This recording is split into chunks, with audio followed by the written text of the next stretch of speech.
Hi, everybody. Welcome to FNS Wrestling Podcast, episode 75. I am your host back in the basement with my co-host and teenage son, Jackson. Say hello, Jack. Merry Christmas, folks. Merry Christmas, everybody. It is Christmas Day.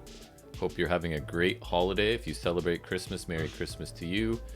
No matter what you're celebrating, hope you're safe and happy and hopefully living under fewer restrictions than we are in our current situation. We're down to no more than 10 in a household. Yep. Also, I guess, so I did go to the movies again the day after episode 74. Right. And so now there's no food or drink. They're like, you can't buy any food or drink. You can only get tickets and then watch the movie. So that's fun. Yeah. So we've got your aunt, your mother's sister here for Christmas, and then their father and wife are coming. So grandma and grandpa are coming for turkey dinner tonight. So we'll have turkey with all the fixins and everything. So, and we're thinking about it because it is the week of Christmas. It's changing the format of this show a little bit, right? We checked out NXT UK, but it was in fact just a highlight show. So really only featuring two matches, A-Kid and Devlin. It was funny. They were talking about like the Iron Man match, right? There was a package, and then I was like, "Oh, it's Jordan Devlin, isn't it?" As a joke, and then it was actually Jordan Devlin. Yeah. And I was just like, "Oh my god," because I didn't even know they had that match. And then I think the other match was Meiko Satomura and Kaylee Ray, which I did really think was a good match. At least they picked good ones. So we won't be covering that. In addition, I sort of checked out Impact before we came down here. Did they do the same thing? They are also doing a highlight show. I did see a thing that they both did holiday shows. I didn't really know what that meant, so like obviously, and then we checked out NXT UK, and like I saw it impacted the same thing, so I figured it would probably be similar. Yeah, so it looks like we'll cover AEW Dynamite in depth as we usually do. I'll go over NXT 2.0 quickly in any other wrestling business while you laugh at me. Yep. And then we are back to a rewind. We brought back the rewind match, yeah. Right, so we'll talk about that. So it might be a bit of a shorter episode, but that's okay. It is the holiday, so we can spend a bit more time with our family or eating or opening gifts. Sooner or later, the year-end awards will be out. Yep. I don't know, we still got to have our meeting. Bit of a process, but that'll definitely, we'll try to get that out maybe by the end of the break or something. And you're also possibly thinking once you open all your gifts, if you have in fact received some wrestling figures, we may do just for a YouTube portion, right? A little first video maybe of some of the stuff you got, if we find the time and inclination and I have the skills to get that accomplished. Yeah, this is the big question, see. Right? So keep an eye out for any of those things. Those might be happening. So if you'd like to contact us, fnswrestling@gmail.com, fns_wrestling_podcast on Instagram, or leave a comment in YouTube. I promise one of us will get back to you no matter what you have to say. We always send a reply. Even if it's very insulting, I welcome that. There's only been one that was really insulting. Remember, really? It was the most. What was it? He's something about most miserable podcast ever. I think was what he said. Oh, thank you. That is accurate. I replied and I think I asked for any specific feedback, but I never heard any. I was like, thanks for the listen, and we're not for everybody. Would you have any actual concrete suggestions that would help us out? I think he's accurate because I'm pretty tired a lot and pretty miserable. I am miserable. We're miserable people. Many times, so yeah, I think whoever that is, he's a smart fellow. I mean, to be fair, there's a lot worse things I could be called than miserable. So that's true. At the end of the day, I think I've been called worse. You'd be happier because we're less miserable. Because maybe our role is to make people feel better about themselves because we are so miserable. Right. And I was thinking like maybe I'm less miserable now because I don't watch NXT.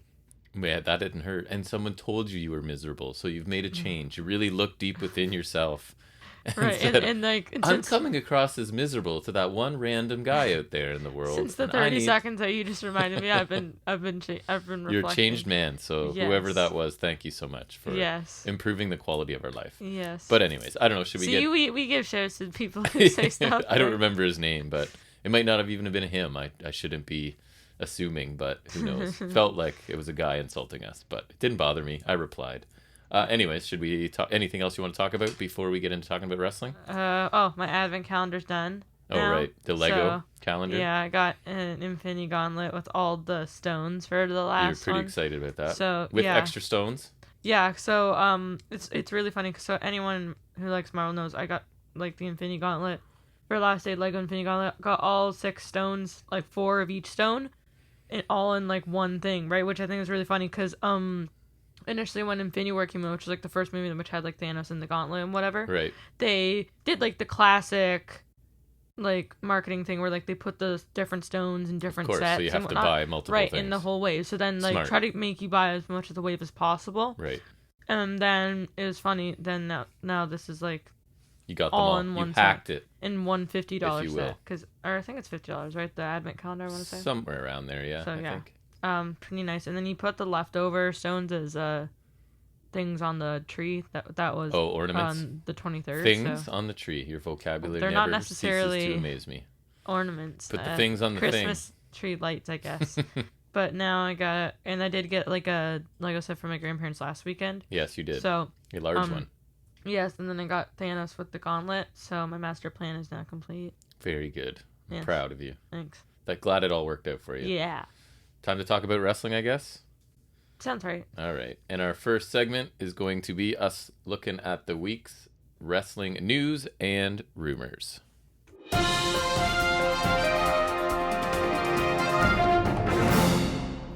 So taking a quick look at ratings, Tuesday's live edition of WWE NXT 2.0. Featuring AJ Styles. True, yes. Drew 591,000 viewers, which is actually up a little bit. Well, yeah, that feels like one of their like desperate like, hey, ratings. So they were up 5.35%, but the 0.11 they earned in the 18 to 49 demographic is down 21.42%. I will celebrate any loss for them. So down quite a bit in the key demo, which I've had explained to me, well, not to me, but listened to a guy explain it to anyone who was listening, that is what they care about more than the overall viewership is right, that demographic. The money like spending. That's the money. That's the money demo. Right, that they're going to buy merch and do whatever. So the key demo, as they say. Right. The fourth lowest viewership since the rebrand to 2.0 and tied for the lowest demographic rating since that switch. To contrast, Wednesday's live holiday bash edition of AEW Dynamite drew 1.02 million, up 7.59%, earned a 0.37 in the 18 to 49 demographic, which is up 19.35%. So really good numbers. Best viewership numbers actually since October 6th. So back up over that million, which is always the threshold I'm sort of looking at for whatever reason. So it was a pretty big show, right? With they had sort of promoted Sting being in that trios match and whatnot, which we don't care much about, but people do. So a good rating for AEW this week. I hate people. Yes, people are the worst. Yep. What do you have for news? All right, so I would, if you don't want spoilers for tonight's Christmas edition of Rampage, I would say skip forward, like, I don't know. I'm not sure Give how us much, like 60 seconds. Give us a minute or so, yeah. So I'm going to talk about that in 3, 2, 1. So one of the biggest news points that probably won't be talked about for a bit is, in fact, the Rampage results where Cody Rhodes has now won his 3rd TNT Championship. The most Cody thing ever is him winning the TNT title for the 3rd time on Christmas Day. I was telling you, though, I've been very underwhelmed with Sammy Guevara's run. But I think I've liked some of the matches from him. The matches have been fine, but he's just character-wise and whatever, he's just not interesting, right? I thought he was going to be a really strong babyface champion, and he's not. Yeah, but I really think they could have held out, and then, like, I think he should have then lost to one of the Men of the Year. I think they're both good candidates, or hell, bring back Kip Sabian, because they had the first AEW match together. So or Forbidden Door, they should have brought in Taylor Rust. I'm telling you, man. And again, if Cody is not allowed to go for the main title, the main championship, which he's not, this is what you're gonna get, I think. If he turns heel, I'll give it a chance. But if he does not, then I hate you, Cody. And I actually didn't mind his run with it, the first kind of lengthy one he had. That worked. So. And then he got killed by Brody Lee, and that was awesome. That was awesome. Yeah. Other minor things. Jungle Boy beat Isaiah Cassidy by submission. Hook defeated Bear Bronson by submission. Big surprise, I know. Hook. And Chris Stylander defeated Layla Hirsch by submission. Yeah, it was a submission night. I'm glad to see Hirsch is back because she's been MIA for a while, right? Interesting note. Rhodes finished Guevara off with several moves towards the end, including a pedigree. Yeah, of course. But he's not a heel. And a few crossroads. Right. So that's not a heel. Nice. See, I don't know. I'm okay with the title change, to be honest. We'll see where they're going with the Cody character. I'm really mad. They should, unless they're turning him heel, honestly, they should have gone a different direction. You know how I feel about him, but he does elevate that belt, I find, a little bit. He is a major star. He's not the generational star he thinks he is, but he's a big star. I just hate that he's held it 3 times before anyone's held anything more than once. That is true. It's just ridiculous. It's very Cody Rhodes. It is. So Dave Meltzer reported last week in the Observer newsletter that Sami Zayn has possibly, but nothing confirmed, re-signed based on locker room talk. still to be confirmed, as I said. Apparently, they have long-term plans for Zayn, or at least I would suggest they're going to tell him that while they're trying to sign him. I wouldn't necessarily trust that. I'm not sure. Yeah, I don't, just based on what he's been doing lately. But apparently they're taking that as an indication that rumors are true and that he has re-signed, or they wouldn't be considering him for anything long-term. Much like the Kevin Owens signing, as far as I'm concerned, Sammy's a smart guy, and if he determines this is what's best for him and his family, then I'm happy for him, right? If he's making an informed decision, that's true, right? I believe that he and Kevin Owens are smart guys, so they're doing what's best for them, so that's great. Then again, there's not room for everyone in AEW, so hopefully, I'm sure he's going to be making decent money to stay if he is in fact staying. I really hope he turns babyface again, because honestly, they need one. And he's an awesome babyface. He really is. Yes, he is an awesome babyface. I used to think he's great. I mean, he's not their ideal world champion, and honestly, I'm not sure if I 100% see him as a world champion, but like... No, I don't. They need anyone at this point. But an awesome intercontinental champion? Sure. Like any other sort of champion? Yes. Yeah, I would even give him a run at the title, because honestly, who else are they going to give it to besides Roman? There's nobody believable. I'll take anyone at this point, and a babyface Sami Zayn would be amazing. And this Roman Reigns character that was so great and so... like strong last year. Is now just killing and I mean, to be fair, hard to envision someone beating him. Owens was a pretty solid Universal Champion back in the day, so I mean, it would be fair to give Sammy a chance too. It would. And so this is very interesting. I'm sure you will agree. Miz and Maurice are set to renew their vows, air quotes. Oh boy! Next week on Raw in a wedding segment, which we all know never go wrong. What could be better than a wedding-related segment? Right. In and pro it's wrestling? Even better because Miz is not all caught up in any feuds with someone who is also part of a married wrestling couple. Right. Nothing at all. So, it couldn't be leading to anything. No. And there's no possible way that we will get any sort of mixed tag match out of this. Right. With Punk and AJ Lee cross promotion. Right. Yes, that's exactly what I was thinking of. Yeah. So I had one, thankfully. I mean, Punk did mention Miz. It looks like Piper Niven might be getting her name back, which I would be great with. A dewdrop. So the WWE recently filed for the name Piper Niven that she used in NXT UK. And probably another sign she might be getting repackaged is that she lost clean to Bianca Belair, right? Which you don't see that often on WWE TV, so it's kind of like they're finishing her off to maybe bring her back as something else. They even dare like go like a trade her to SmackDown, because I don't think, and give her a fresh start. Right, that would make sense. The women's division really, like, I'm struggling to think of anyone outside of the established ones, like the Four Horsewomen, which Bayley's been gone for a while. Belair, I guess Liv Morgan. If the crowd wants Liv Morgan. I don't know how good she is. She's not. But so Doudrop has lost every single match since October.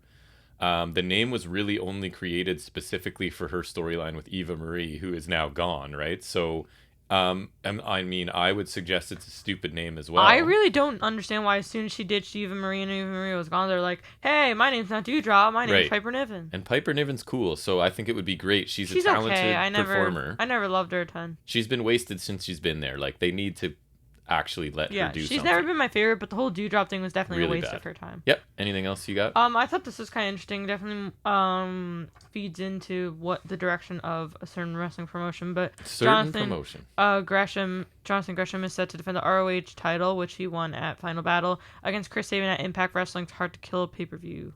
So right, that kind of feeds into like the whole super indie thing. Yep. Like he could be like a traveling champion. I wouldn't even be surprised if AEW brings it in at some point. And that'd be a good match. I'm a bit confused because I told you I checked out the ROH weekly show and it was new matches. So I don't know if they just taped a bunch at the final pay-per-view and this is what we're getting. Or if they're just like stretching it out till at least January. Because it was Dak Draper and somebody. Because isn't it like they're taking a break for the first quarter of 2022? So maybe they're just taping. Supposed to come back they're in just like taping April. for the end of December. I guess that could be. Finish the year. Right, so that's kind of interesting.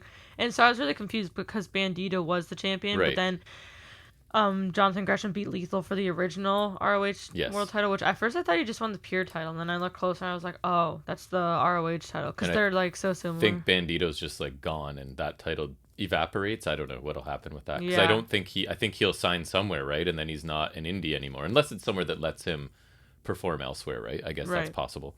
A little bit sadder news. Tay Conti has left social media for a few days. She deactivated her Twitter. Did you hear about this? People suck, man.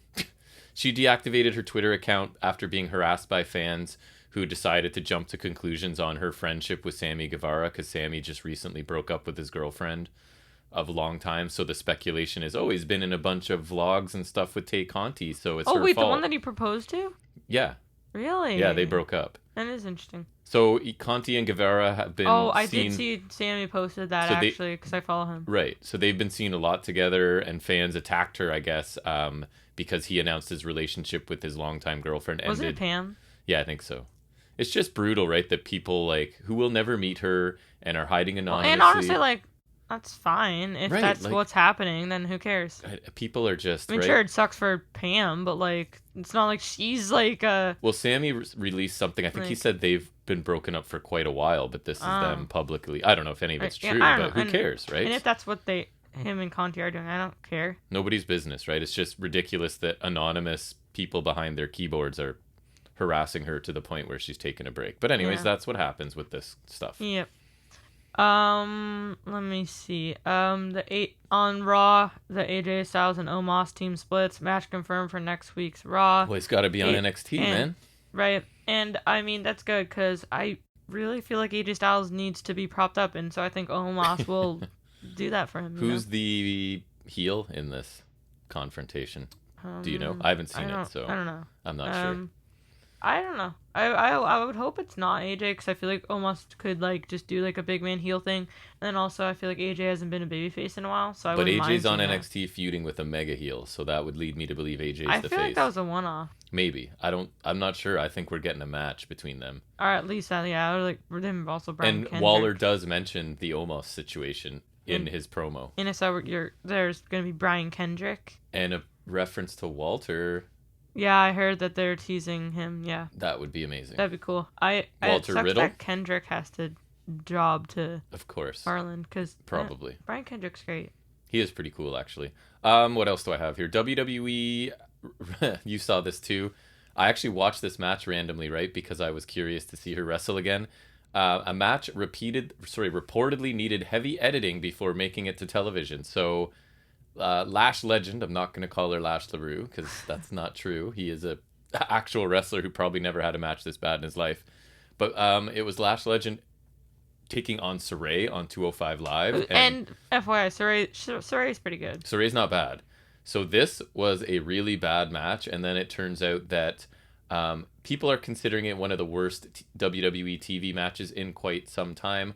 But now the Wrestling Observer newsletter reports that the match had to be heavily edited before it made it to TV because it was so bad. So it's noted that that's the funniest thing ever. This was one of WWE's most edited matches, and that the bout was cut down to 3 minutes of quote-unquote highlights, like the least bad stuff they could find.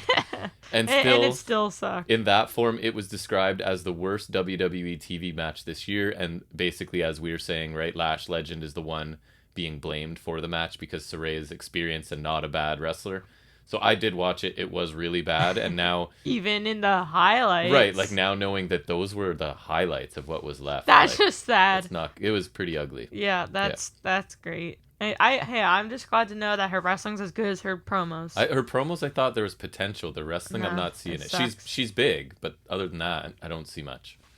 WWE canceled another live event over here in Canada. Yes. I was going to say our neck of the woods, but not really, because it was one in Quebec set for December. Quebec is setting records for cases in Canada. December 30th. That's been moved to March 6th of next year, should that work out. Yeah, Quebec's not really good. We're at, even today, Ontario was over 9,000 cases today. Not great. But I think hospitalizations are the main thing we have to worry about, right? So if the healthcare system can handle it, I don't know. We'll see what happens. But anyways, my last one is that 2 former WWE stars set to return to Impact Wrestling. Any guesses? It's a package deal, I'll give you that. The Canellises. Correct. Yeah, I saw. Noted by Meltzer again in the Observer newsletter that Mike Bennett looks to be making his Impact return, and usually where he goes, Maria Kanellis, his wife, will join him. Maria sucks. I'm not a huge fan of either of them, particularly Bennett, but I do...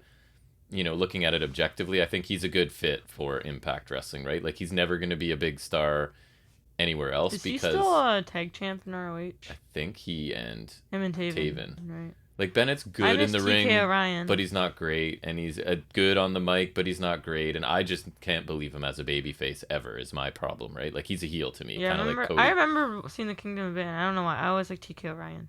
I don't even remember that guy. He was briefly with them, yes. Yeah, he was the guy with Taven always. Yes. I didn't mind Taven, and I like TK O'Ryan. I'm not a Taven or Bennett fan. I don't remember TK O'Ryan, other than you liked him for some reason. I don't. I Inexplicable. just remember him being good. Yeah, it's one of those. Yeah. Any other news from you? I am tapped out. JR will be back on next week's Dynamite. Right. After some skin cancer stuff and That's whatnot. good. He's back quicker than I would have thought. I've so seen that's like good. he's been doing treatments or whatever because I think I follow him. I follow him. Not that I super have missed him because I don't love. I've said it a million times. I want him to just move into the backstage interviewer, like sit down interview, pre-recorded guy, and step away from the booth. Yeah. That would be my ideal. But still, I mean, I'm glad he recovered quickly. Right. And per Dave Meltzer, Johnny Gargano is heavily considering an AEW offer, as if he can't. Right. To sign as soon as possible. I guess I don't know if his contract's up yet or. I think it is. I think he's done and he's just on a break right now until he just signs wherever.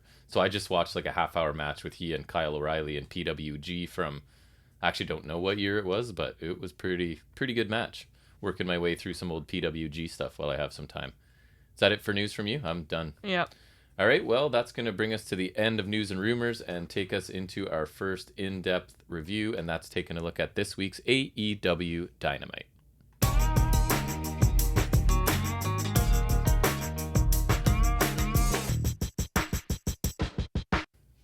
And we open the show with my boy Adam Cole taking on that guy, Orange Cassidy. Yeah, right out of the gate with this one.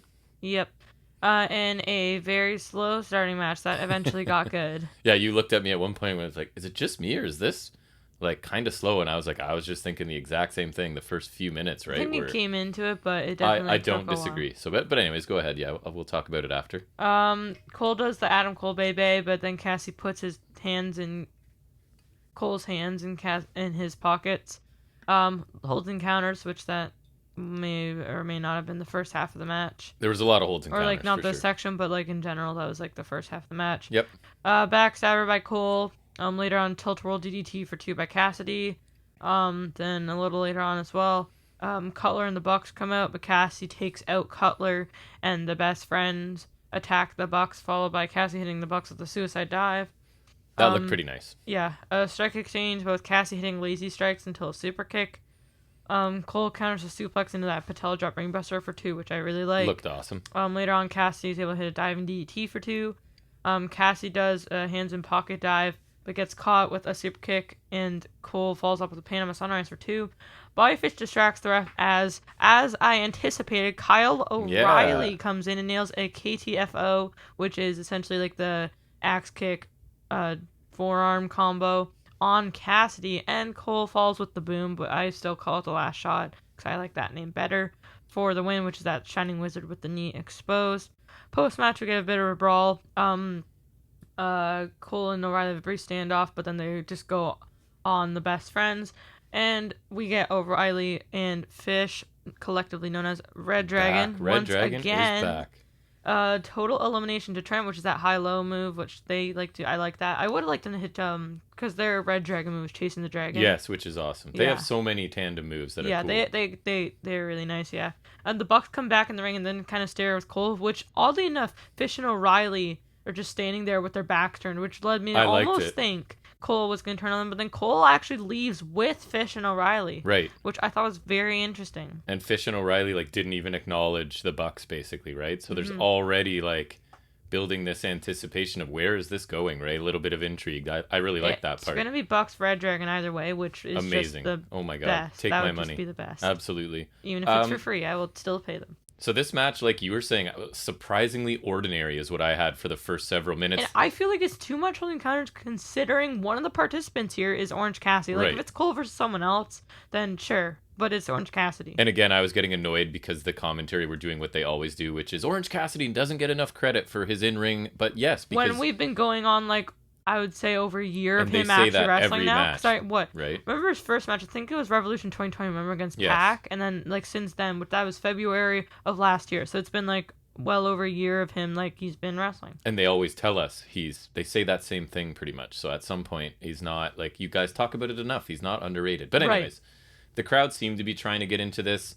It wasn't really very engaging for a while. Then all of the people running down which I don't really love and don't think added anything. But Except for Kyle O'Reilly. when somebody, I don't know who it was, got run into the steps, I feel like then they went back in the ring and the action picked up significantly after that moment, right? So it actually ended up being a good match, which tells you that the second half was probably really, really good because I was pretty bored by the first half. Yeah, it definitely came to a good match. I think so too. And we got a very believable near fall for Cole and Cassidy at one point near the end, right? Then a surprise appearance that earned Cole the win, and from a guy that I was really looking forward to seeing. So I'm very happy he actually came. Yeah, bored by the first half, really enjoyed the second half. Thought it was a good opener overall, and Red Dragon back together is amazing. Opens up just so many matches I would love to see. Baby. In a company that loves tag team wrestling, you get of the best tag teams, right? And I still even like Undisputed Era's tag team formations in NXT, but I think it's just going to take to another level. And the Cole already, the sort of, he's going to have a tough decision to make at some point, right? And you're already seeing them start to give you little hints about that. So the way I see it is, I know he was with the Bucks before that, but for me that was also within Bullet Club, which is like this whole thing. And Undisputed Era, it was just them, right? And also Roddy, but like it was a small group compared to the Bullet Club, and right? Roddy was a late addition, so you could argue this is the era, right? And that, like, I don't think Roddy's necessary. Do I love Roddy, and would I like for him awesome, to be here? Of course, yes, but you don't does need he him. Need to be? No. And I mean you can't. And I like Fish much better too. You can't deny that Undisputed Era Elite is like a money feud, right? Right. That you could have break off into all kinds of combinations and stuff. So exciting. So the latter half of the match was better and a few decent spots, but overall it was pretty good.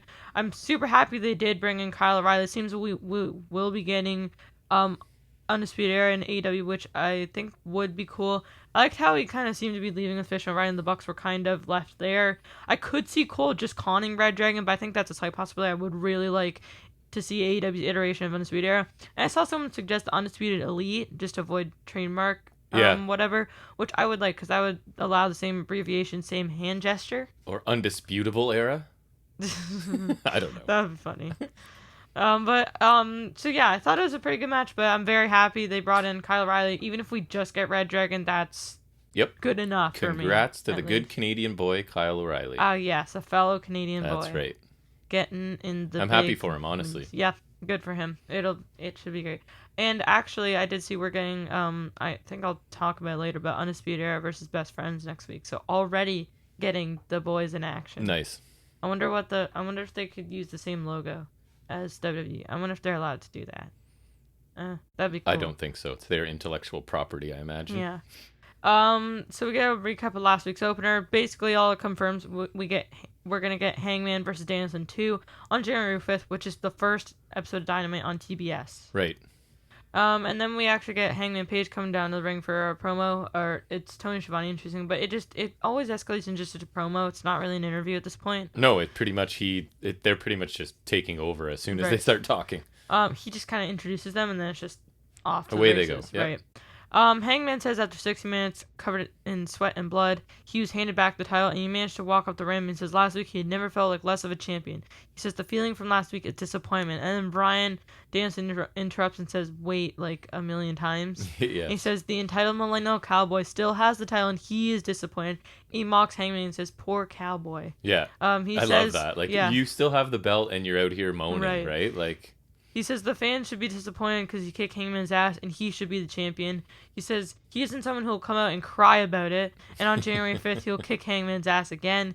He says Hangman lasted an hour because Silver injured Bryan's leg a little bit the week before. Right. He says he won't make the mistake again. He will not wrestle until their rematch. He says Hangman will stall so you can keep the title while the rightful champion stands uncrowned. He says he isn't entitled and he isn't out here complaining, but proceeds to complain. Love that. And he has a solution. He proposes they have judges for the match, so if Hangman stalls, they can choose the right champion. Hangman says Bryan took him into deep water and took him under, but in the last few minutes he swam and almost drowned Bryan, which I thought that was a pretty nice line. Mm-hmm. He says, why don't they give the judges some paydays because they won't get it because he has given too much to get the title, to lose it because of some judges. He says they'll find out if you can beat Bryan in less than an hour in 2 weeks. The answer will be yes. I don't like the whole judges idea. I don't know why they would go down that route. They have done that before. I know, I don't love it. And I don't think that Bryan Danielson, the character we've been presented with, would want that either. But anyways, I thought this was a really strong back and forth segment. which I like generally, right? So you've got your fighting babyface champion and just an amazing heel, just an obnoxious, subtle heel in Bryan Danielson. And again, him saying he's not going to complain while complaining the whole time, I thought was great. He makes some good heel points, right? From his point of view, it was probably a bit longer than it needed to be. Paige, I thought, got a little bit bogged down when he did start talking about the judges. I feel like he almost lost his train of thought and had to sort of rescue it. But I thought the segment was effective overall, and I'm definitely excited for a rematch. And honestly, just anything Bryan Danielson wants to do right now, I'm here for. Character-wise, in-ring wise, I don't really care. He's awesome. I thought it was a pretty good promo from Hangman, and I thought Bryan was really great. I like how he kept mentioning how he wasn't entitled, he's not complaining, even though almost all he did was complain. Yep, loved it. I kind of like the line about how Hangman is disappointed, but he got to keep the title, which wasn't necessarily a bad point. Right. Silver match injury excuse from Bryan was also kind of funny, just a nice bit of heel logic there. Well, I think it would have been better to do some match type, like that would be interesting. I don't necessarily mind AEW going the judges route, because I don't think they've done that since the first time they did it in Full Gear 2019, which is Cody Jericho, which is probably the reason why Cody's won the TNT title 3 times, because that was when he decided to make that stipulation for some reason, right? Because he's an idiot. Even then, I can't remember if the judges were needed. I think they were, but I don't actually know. I can't, like, having judges is one of the last matches I would. It's not. It's far from the most interesting. It's no bull rope type. Match. Strap bull match. rope match. That's the first, really. Yeah. Okay. I'm just trying to think of ones that I would like less than that. Overall, a good segment though. Wouldn't have minded it as the opener. The match. I like the good, match but, there. Just because they've been doing the segments. They have been doing the segments a bit. Next, we get MJF in the Pinnacle backstage. MJF says Wardlow got the champagne too slow last week. He says he pays Wardlow well to protect him. He says Punk drives everyone insane and says he and FTR are family. He calls him MJFTR, which I thought was very nice. Yeah, me too. He says Punk, Sting, and Darby can't coexist, and they definitely won't wear face paint tributing each other ever. That would be ridiculous. He says everything has to be about Punk, and when it isn't, that is when the real Punk comes out. Mm-hmm. He says the nice guy routine is wearing off faster than Sting's paint and CM Punk's paint tonight. Ooh, spoiler. Dax says they had no problem with Punk, but they did when Punk disrespected his family. He says they are the best unit in this world, and when you're in the pinnacle, you're always on top, which I love that catchphrase. I think it's very nice. Yeah, I thought this was a good promo by both. It was just Dax and MJF that spoke here, and we got further teasing of Wardlow, right? Because he's sitting in the chair sort of making subtle faces, I guess, like a little bit not fully on board with what MJF is saying. He just looks kind of disgruntled in general. Right, so he did a really good job. So it's similar to things MJF has already said about CM Punk. There wasn't anything super new here, but his performance is always really strong regardless. So I thought this was good. Yeah, I thought it was a customarily good promo from MJF. I thought Dax was a nice cherry on top too. And per usual, I thought MJF snuck in some nice burns. Of course, he always does. And I don't even think he's completely wrong about the stuff he says about Punk either. Yeah, their face paint does wear off quick. It does. I've always noticed that about Sting. Like, I remember when he was... Oh, his was always coming off. Yeah, always. Yeah. Or like... Ultimate Warrior too. Frequently peeling Ultimate off. Warrior. I was going to say, I think Darby is a frequent offender as well, ironically. Next, we follow right up with Wardlow taking on Captain Sean Dean, who is a jobber, but he's a dark regular. Like, I've heard his name before. I've heard the name. I don't think I've seen him. I think we may have seen him at least get squashed before, but I know just because since I follow them, I always see the dark cards. I know he's a dark regular, at least. I never watch it, but I always see what the cards are. If you want me to describe this match, squash. Actually, no. I will describe it as powerbomb. Yeah, it was beyond a squash almost. Wardlow powerbombs him. He powerbombs him again. He powerbombs him again. And finally, he powerbombs him for the win. And then a chair attack by Spears afterwards. Of course. I'm just gonna say I don't really get the point of this. It hardly even showcases Wardlow that much. Like I'm tired of it. That's kind of the whole point of a squash match, is to showcase the person who you want to make look good, right? In this case, Wardlow. Right. But I don't think it does much for him. Like, I'm fine with him doing like the powerbombs to weaken the guy, but like if this is all he's doing is just pinning him, like it's really not showcasing much. I feel like it's to keep him on our radar because they're gonna move to him and MJF at some point. Right, so but it's this like doesn't to really keep make him me relevant. want that right now. Like, No. if they're gonna build him, I would like them to at least do something to keep him on the radar, quote unquote. Yeah, I'm kind of over these 4 powerbomb squash wins and away we go. Sort of, I'm not. It's not adding anything at least at this do point. 5. Like, come on, make it a better number. Add 1 every match you know? until it's like up to 27 power bombs or something. That'd be kind of funny, actually. Okay, if they were doing that, I would be okay with it. Yes. That'd be kind of funny. Next we get Cody Rhodes versus Sammy Guevara package. Ooh, definitely didn't talk about this. Didn't spoil this one at all. Nope, didn't spoil this. Who will win? I will try not to talk about spoilers here again. Commentary provides some talking heads per the usual. Guevara says when he and Cody last faced off on the first ever Dynamite, a nice piece of history, because that is in fact true. Right. Back in the Panda days, am I right? I forgot about that stupid hat. Yeah. Cody was way up the ladder and Guevara was down. Now the tides have turned. I don't think they have actually, but that's to wait and see, I guess. Excalibur says a win over a former champion would really solidify Sammy's place. Yes, it would. Sammy says all Cody will get on Christmas is an ass kicking. Ooh. Those are bold words. Them are fighting words. Yeah, I didn't have a lot. I thought it was a good enough back and forth package, right? Like I don't. Yep. Again, Sammy's character's been underwhelming. I thought he would be a much more over babyface than he is. He's kind of disappointed me so far. And Cody is Cody. Good talker. Yeah, I thought the one line Guevara had was pretty good, and the talking heads were nice as well. But this is very different now that I know what happens, and it just kind of makes me chuckle. And it does make me angry, in fact, but it also makes me chuckle at the same time. The next segment makes me angry. Ah, yes, the next segment does make me angry. I agree, because guess who's back? Back again. Dan Lambert's back. Tell a friend. At least alone. That's something. It's not nothing. That's something. I mean, I could jinx it and say, for the time being, oh, there I go. You did jinx it now. He insults the fans with some choices roast. I didn't pick up on it because I don't care. Yeah, that's fair. He brags about running American Top Team. Still do not care.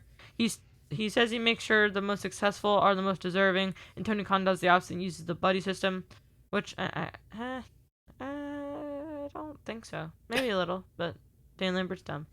He lists off like accolades or like I don't know. He was kind of like he lists off like kind of accolades for Man of the Year, right? But it was also like something like that's not really an accolade, but I guess like an attribute. I honestly have trouble. I start tuning him out because like 10% of what he says is stupid, and he's not bad at delivering. And I've seen him do good work before, but I'm just not interested in anything he has to say. So I catch myself because I'm not the one in charge of Dynamite taking detailed notes that I kind of tune him out because it's not interesting to me at all. That's fair. Yeah. And then he complains about Cody getting another title shot and on Christmas Day, brother, join the club. He says he was supposed to get Cody cheered or something like that. He took some shots at Cody. He exposes the business too much, man. That's another gripe that we have with these. But Cody is a bigger turd than he is. He says he doesn't care. He stands tall after a match. He just wants one of many in the year to get the next shot. I don't think you're gonna want that because I don't think it'll go well. What did you think of this great wrestling segment? He just talks so much, says so little. And we say it every week. The men of the year don't need this guy to talk for them, right? Yes, that's one of my points. Is the last tag team that needs Scorpio Sky, I would say, is an above average promo, and then Ethan Page is fantastic. Ethan Page is amazing. I did appreciate a couple shots he took at Cody here, but as usual with this guy, Ethan Page could do it better. It's just a miss for me. I don't know. I don't understand what AEW is getting out of this. Right? This guy shows up, rips their promotion, their profession. He exposes the business too much. And I don't mind some kind of nods to that or whatever, but this just feels annoying. If there's a payoff, I don't see where the payoff is here, right? Exactly, so that's a part of it for me. He comes in, rips AEW, puts over his own promotion, and I see what he's getting out of it because he's getting exposure on national TV and but I don't get what Tony Khan's getting out of this, right? So, I'd like to give them the benefit of the doubt because they don't make too many wrong steps, but I don't get this at all. I'm confused by it. I don't want it on my TV. I just want him gone. This is probably the biggest miss for me since bringing in Sting. Right. Roasted. And I'm glad the MMA people aren't back to wrestle again because nobody needs to see that, but I don't need this guy's involvement at all. I don't need any of them. Though I really like Men of the Year, so I still think they are cool. Yep. The promo was fine, but Lambert's just, nah. and he just really has no purpose here. Like you said, there's no payoff, and he exposes the business too much. It's just kind of annoying. It just takes up TV time, and Men in the Year are both, like, I prefer both of them on the mic. I mean, Sky is not as good as Paige, but I would rather hear either them speak than Lambert, honestly. Yep. Of all the teams that need a mouthpiece, it is certainly not Men of the Year. They're, like, the opposite. Like, they do not need any managers or, like, mouthpiece whatsoever. And Lambert's just that go-away heat for me. Like, I just don't want him here. Same. He doesn't serve a purpose for me.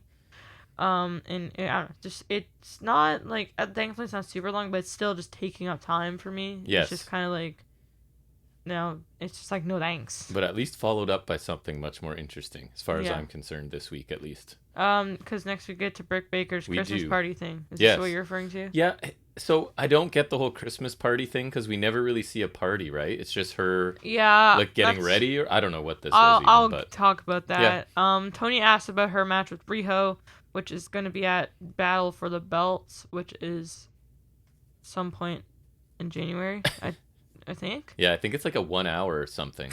Yeah, or it's like which I'm not sure how many battles for the belts you can fit in an hour, but I think it's supposed to be like, it's like a TV special Saturday night. I think it's supposed to be like, you remember Saturday night's main event? Yes. Or I think it's supposed to represent that, or like Clash of the Champions. I think it's supposed to be. Okay. Or I'm not sure. It's supposed to be something along those lines. It's not a pay-per-view, because I remember this it's on TV. No, it's not. Yes. She said she is bigger, stronger, and better than Riho. You kind of have to be bigger than Riho, otherwise I think you have some issues. And she has Jamie Hayter. Tony says Hayter also lost to Rio too. And she says, well, Tony wants to dig up the past. She talks about 2021 being her year, and her era wasn't given to her. She says 2022 won't start with Riho. It will continue with DMD.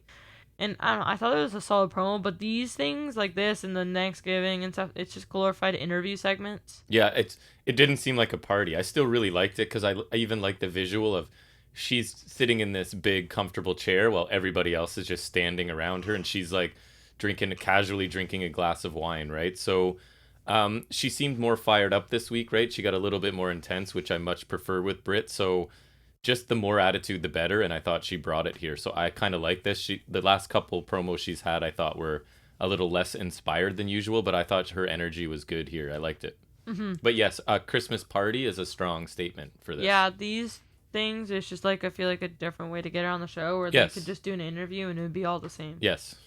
Next we get a package for the Owen Hart Foundation, just kind of hyping the tournament and whatnot. Yeah, kind of like a tribute to him and hyping the tournament all at the same time. Mark Henry talks about how Owen helped him when getting into wrestling. Adam Cole, which I kind of thought he would be in this, just I figured. Yes. Says Hart introduced him to the technical side of wrestling, kind of got him into those kinds of people, which I would say Cole's good at that. Yep. Hardy and 2.0 also say things that I didn't catch. Kingston says a real man takes care of his family, and no one took care of business in the ring and took care of his family. Dustin Rhodes says he'll go down as one of the all-time greats, and Cole says the reason his legacy will live on forever is because of who he was and how people talk about him. I thought it was an excellent package, right? Celebrating Owen, the wrestler, and the man, because that's one of the big things about him, is just what an awesome person he was. Like Brody Lee. So I thought it was a great video tribute ahead of the tournament, right? Just to sort of refresh everybody on Owen Hart and make that connection that, yes, he's a WWE guy, but we have access to his stuff here. So I thought it was really good. I think it was tricky because they don't have access to WWE so there's not a lot of highlights they could show. Right, which if they did have access to that, man, what a package they would have been, honestly. But I think they still did a really cool thing here. I thought it was a really nice little segment. I'm excited to see what these tournaments will entail.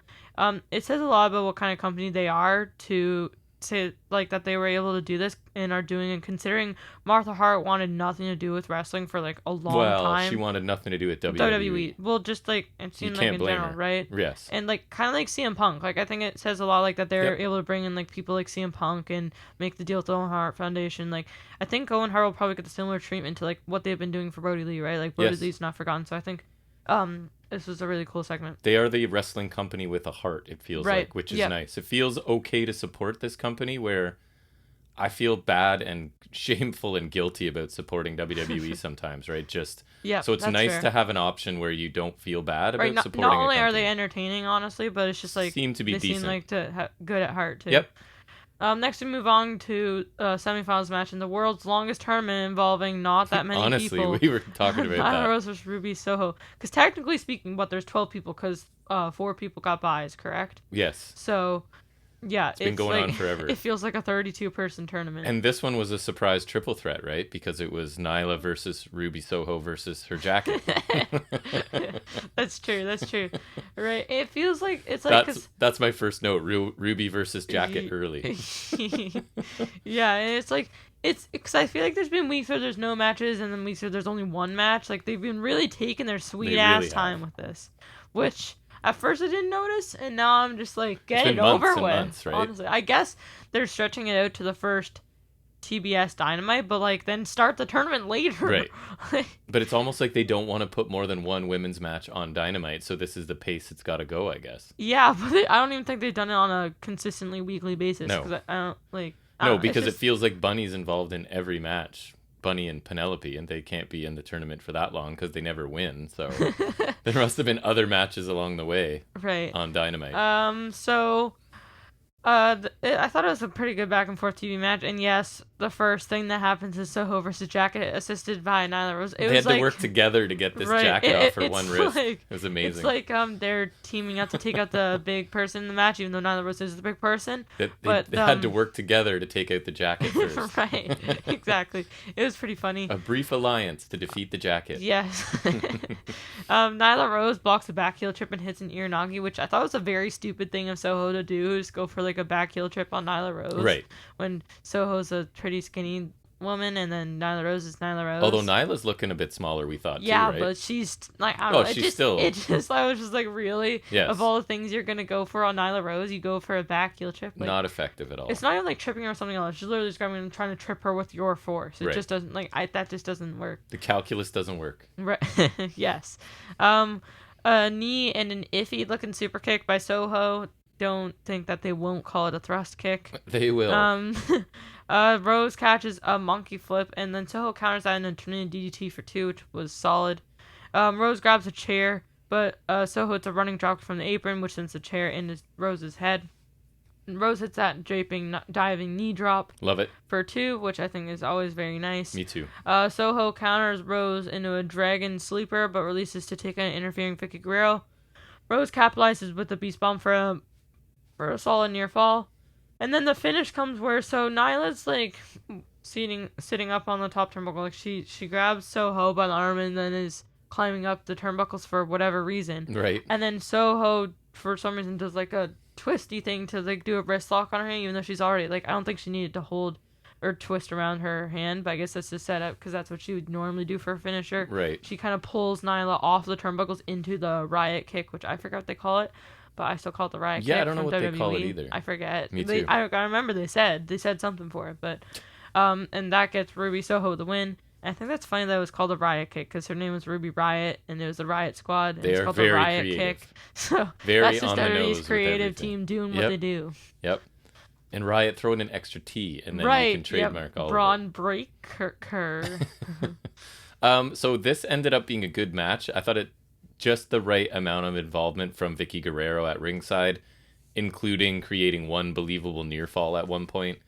Soho did a good job of selling her shoulder near the end of this. I thought both of these women looked pretty good. Nyla has become, for me, like a very consistent performer in the women's division. I've seemed to have enjoyed all of her matches lately, even if she's not winning them. She's just seems to be putting in solid performances every time she's in the ring. I agree. So it kind of makes with this win, right? Feels like the other side of the bracket, you've got to have Cargill somehow beat Thunder Rosa to have a heel-face dynamic in the final. I guess so. But I don't know. I guess so. I think Thunder Rosa is too big for this title. I think it's basically made for she's there that yet. next tier of people like Cargill. Or Craigill in my notes, as it says. Craigill, nice. So I don't know. It feels like that's where it's going, right? Because, I don't know, Thunder Rosa, Ruby, Soho isn't... I don't know. I guess they could do that because it is a tournament, but I feel like they probably want to go with the heel-face final, but we'll see, I guess. But I thought this was a pretty solid... You would think they would want to do that. I thought this was a solid match. What about you? Plus, if Cargill is going to lose the tourney, I feel like she would lose in the finals. Yeah, because she's still undefeated, I think, too, right? Right, so if she's going to lose, I think I honestly think Soho's not actually a terrible choice for the championship too, because She is at that level as I'm well. not sure if I see her as a main champion. I agree. Like, she's always decent, but I don't think WWE necessarily made a bad call never giving her a title. I mean, only from the standpoint that they basically give every woman the title at some point. They could have given it to her, but strictly on merit, maybe not. That's true. They do. Although, with Charlotte around, they can just give it to her, giving it to her, yep. But they could give it to her for a day, and then give it to her for a year, and then give it to her for like a month. I don't make the rules, but that seems to be what they do. Like, she won it at Money in the Bank. When in doubt, just put it on her. When in doubt, yes, put it on Charlotte, and however long they want to put it on her, then do that. That's right. I thought it was a solid TV match. Soho struggling with her jacket was very amusing, and there were some cool moves though. I always like to see that knee drop from Rose. It's always a cool move. The finish is all right. A predictable outcome, but that's not necessarily bad. Next week's match is definitely more up in the air in terms of result for me. Like, I feel like this one was more linear in terms of who's winning. Yeah, I think so too. Next week which is Rosa Cargill. That one's a little more like I could see that kind of going either way. Right. But yeah, I thought this was all right. And then we come to a Serena Deeb promo. Yeah, quick little promo here. Mm-hmm. She mad. Yep, big mad. Big mad. Shout out to BFAB, right? My favorite wrestler.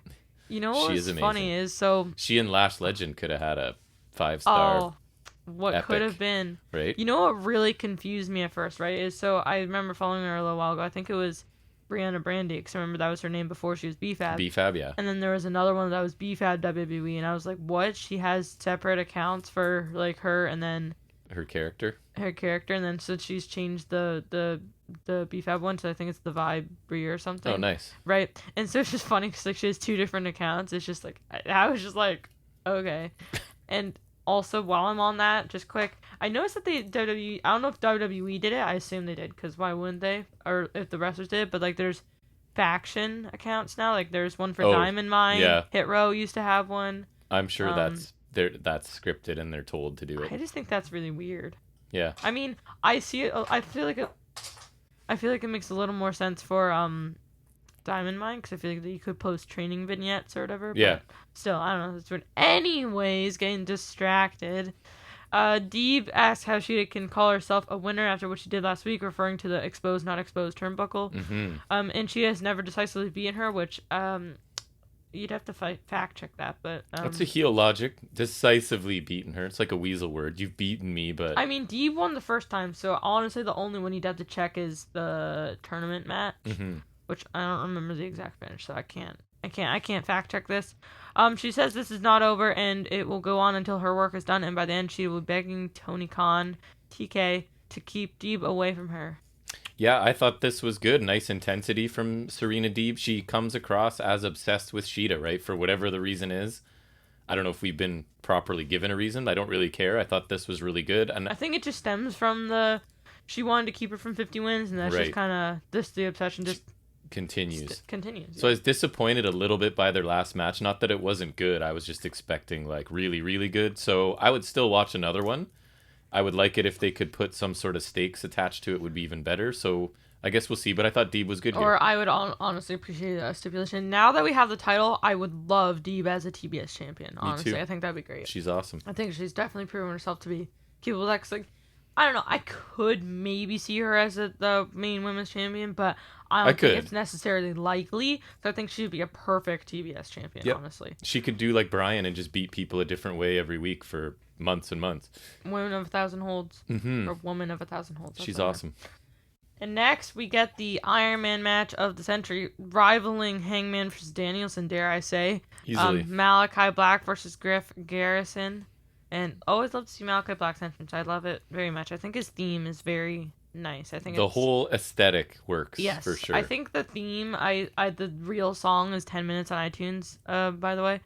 But I think it works. And I can't remember if they still do that, like, this week or whatever, but where, like, he's, like, the lights are on, and he's sitting on the stage, and he walks a bit, but then the lights go out, and then he's, like, on the top turnbuckle, and the lights go out, he's sitting in the ring. I really like that, like, where, like, you only see him for fragments of the entrance. I think that's a really cool concept. And honestly, I even remember thinking his WWE entrance was cool. It was cool. With the lift in up NXT, thing. it was awesome. Yeah, but honestly, I think this one's cooler. Yeah, like, he's if I'm cool. being honest. And this was basically just an enhancement match dominated by Mr. Black. Garrison gets clocked right away with a pretty nice roundhouse because he kind of charges after Black, which I thought that was kind of an interesting start to the match. Black later rolls out, stares down Pillman until Garrison nails a suicide dive. Which it looked kind of weird because like he hit, but then he was kind of carried on Black for a second. I don't know. It's hard to explain, but it looked a little like surfed on him almost a little bit. Yeah, something like that. That's a good way to put it. Corner kicks to the leg by Black. That's kind of his target throughout the match. A big rolling elbow for 2 by Garrison, clutching the leg still while pinning Black. A really nice jumping knee strike by Black. Black lifts Garrison up, and it looks to me like he's going for Black Mass, which you did tease it, I think, usual, but instead goes for a really fast ankle pick and a really deep half crab for the win. Yes, which makes sense because of leg targeting. And after he just kills Brian Pillman. Just as we were disappointed we didn't get to see Black Mass, good old Brian Pillman comes in and gets his face Black kicked off because Black was relentless, and then just gets his chin kicked off. Yeah, I thought for a short match like this was 3 or 4 minutes probably. I thought it was really fun. This would be like a similar thing you do for Wardlow, just more dominant. Like a fun, really quick match where you know who's going to win decisively, right? Black's kicks looked really good. I thought Garrison's forearms or elbow strikes, whatever you want to call them, looked really good as well. The kick to Pillman looked awesome. I thought it was just a fun, crisp little match in the middle of a show, right? Black looked really good, and Garrison's not hurt by taking a loss here, and he got a little bit of time on offense. So I thought it was fun for a really short match. It wasn't much more than an enhancement match, but I thought they worked it really well. Garrison got in a bit of offense, which was good, and Black looked great in a dominant victory. I didn't mind the change in finish as he had been working the leg, and it was a very deep half grab. It looked good. And I think it was interesting for him to change that. We still got our Black Mass anyway, so I can't really complain. Right.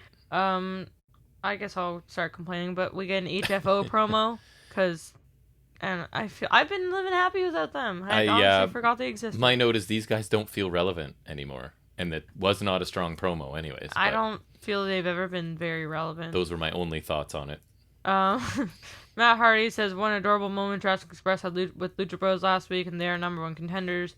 He says Cassie will take out Jungle Boy, so that Private Party will be number 1 contenders. Are they ranked number 2? I don't know. What do you want to talk about this for a second? I'm going to check the rankings. The only thing for me is it feels like Private Party's been lapped by other young heel tag teams like Top Flight. They were... If they're back, or young tag teams. Yeah, but they were really... I really liked them when they were babyface. And the Acclaimed are just a much more entertaining the Acclaimed are version, awesome. Right? Yeah. So I feel like their niche has sort of been invaded by people who are doing it better than they are, kind of thing. And Matt Hardy pairing hasn't done anything for them. So I had no interest in this, to be honest. As of December 17th, which is as recent as we can get, let's see the tag rankings. They're not even in the top 5. Right. So if we're going by their logic and Jurassic Express do get taken out, funny enough, you know who would take their place just based on the rankings would be the Acclaimed, actually. Nice. Which who is are nice. Awesome. I really like them. Love Max Caster. He's just great. And Bones is honestly pretty good in the ring. He doesn't get enough credit, probably. But I don't know. This was fine. It was like the promo was okay. I thought Private Party were just kind of weird. And then, I don't know. I just don't really care because it's just Jungle Boy versus Cassie. I feel like a lot of the Rampage matches are filler. Like, yeah. I really can't delve into Rampage a lot just because it just doesn't feel worth my time. The time slot doesn't work great for us. Time slot doesn't work for me. Which honestly doesn't help because if the time slot was a little better, like if it was Thursday, let's just say it's the same times on Thursday. Sure, I'd watch that every week. But like, couple that the time slot with just like the matches like these, it just don't really feel like tuning in. Like every now and then you get like a Pac Andrade or a Lucha Bros FTR that makes you want to tune in. But then I think most of the time it's just these like these matches where you're in kind of like that middle area between dark elevation. Yeah, but we can't get you on Dynamite. Right. Yeah. So it's kind of like that. And I mean, at least they're never pretending that like they're not doing the WWE thing where like which one's the A show. Like obviously. Rampage is a beta show. Yes. But like I don't know, it feels almost like too much so. You know what I mean? The time slots doesn't help, and it's funny because it still does beat NXT in the ratings some weeks, right? Even with that terrible time slot. And it's got half of the time too. Right. We get a follow-up promo from Jurassic Express. Jungle Boy says he won't be losing on Christmas Day. That is factual, and he will because they said they'll beat Jungle Boy's ass, so he says they won't do that. Or Private Party said he'll beat Jungle Boy's ass, and he says he'll shove Cole up Cassie's ass, which that doesn't seem very... A lot of ass talk. Yep. Mm-hmm. And he'll be spitting out diamonds. Christian Cage, who's still with them for some reason, just because everyone... Hasn't turned yet, but he will. Don't worry. I hope he will. Luchasaurus it's coming. Impales him with his horns. Wow. Yeah. Oh, wait, since there's all this ass talk, maybe impale him in the ass. Maybe that's what we're going to do. Maybe.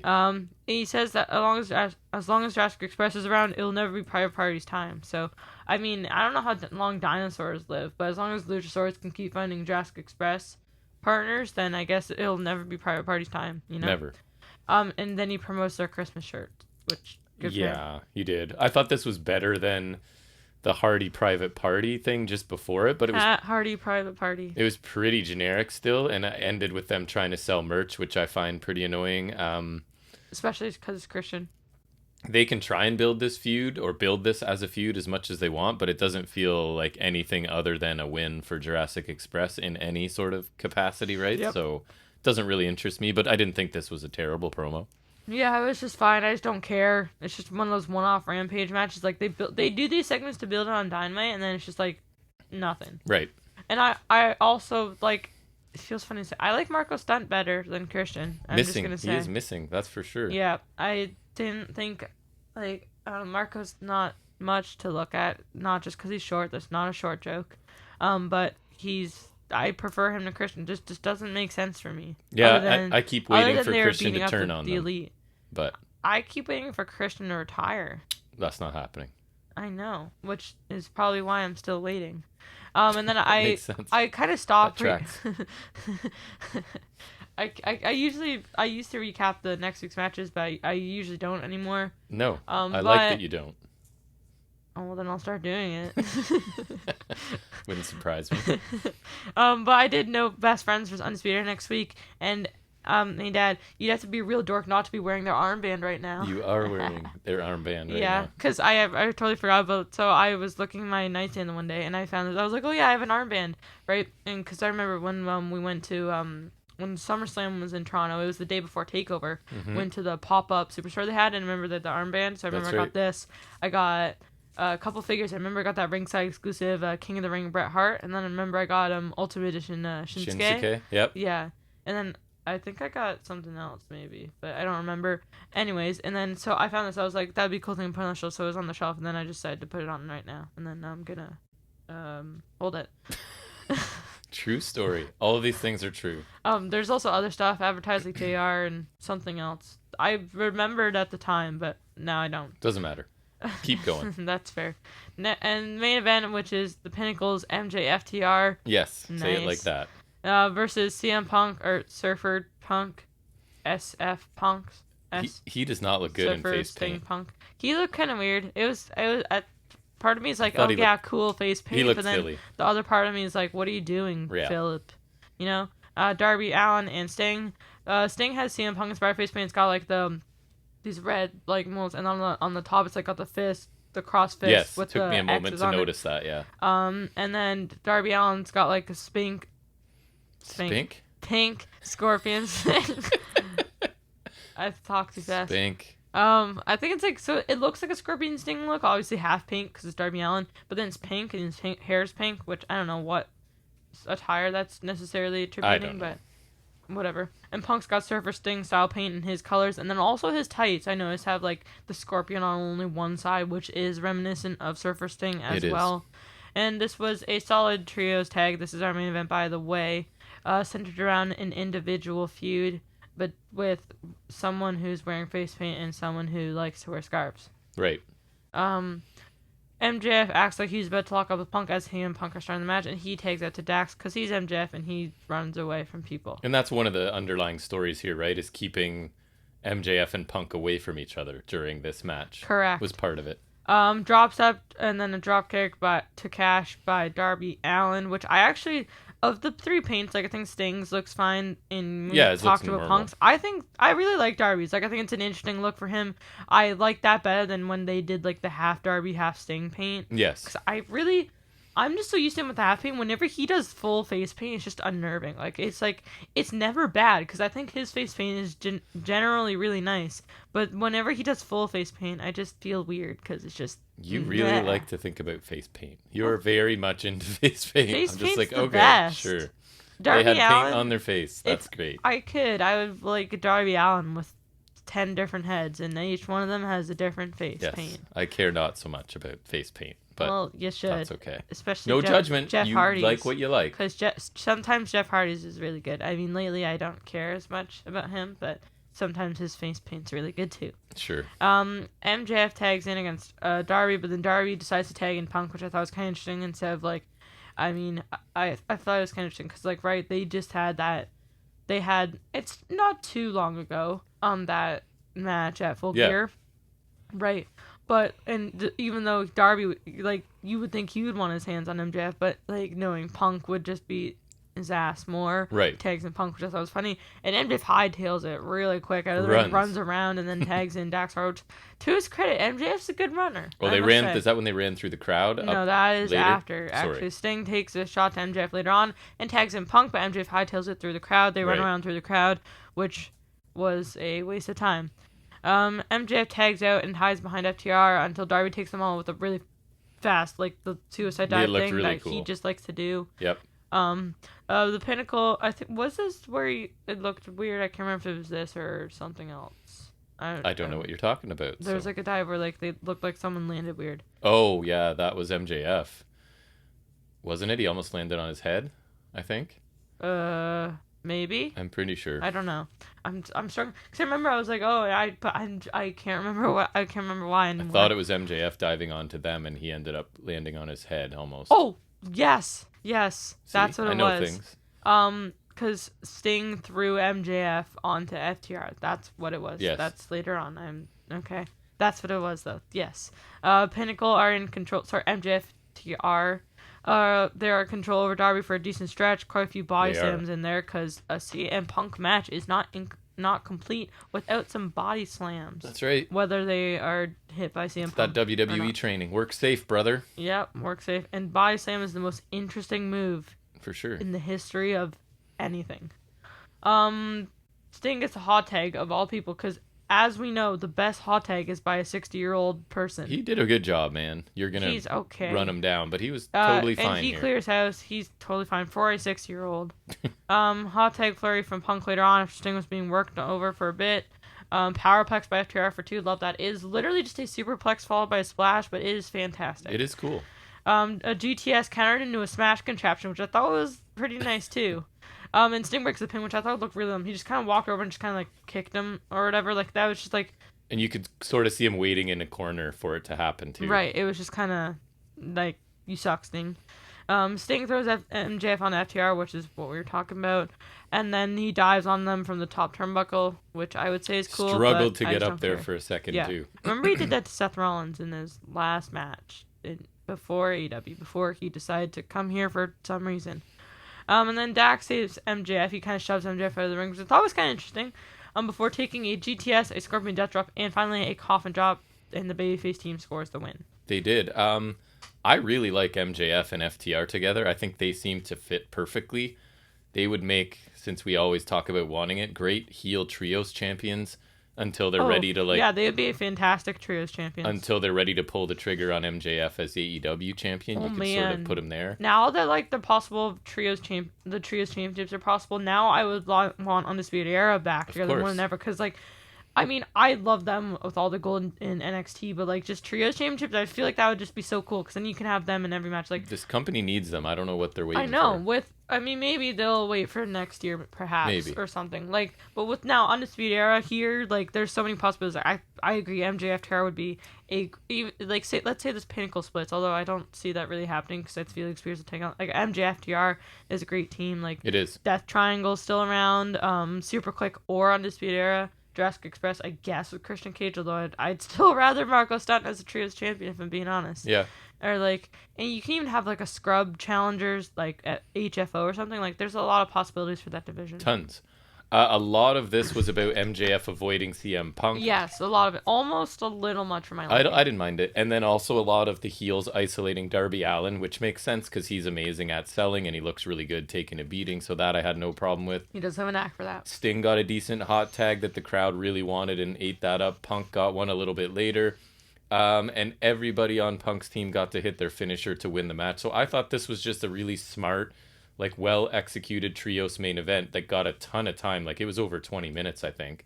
I quite enjoyed it by the end, actually. I think FTR are just amazing, and somehow it really doesn't matter how much they lose, right? Like for me, it just doesn't change anything. So I thought this was a really good main event. I enjoyed it, I think, probably more than I thought I would. Although I thought it was we good. talk about Darby being great at selling, I really can't handle the Sting no selling. Like it just Yes.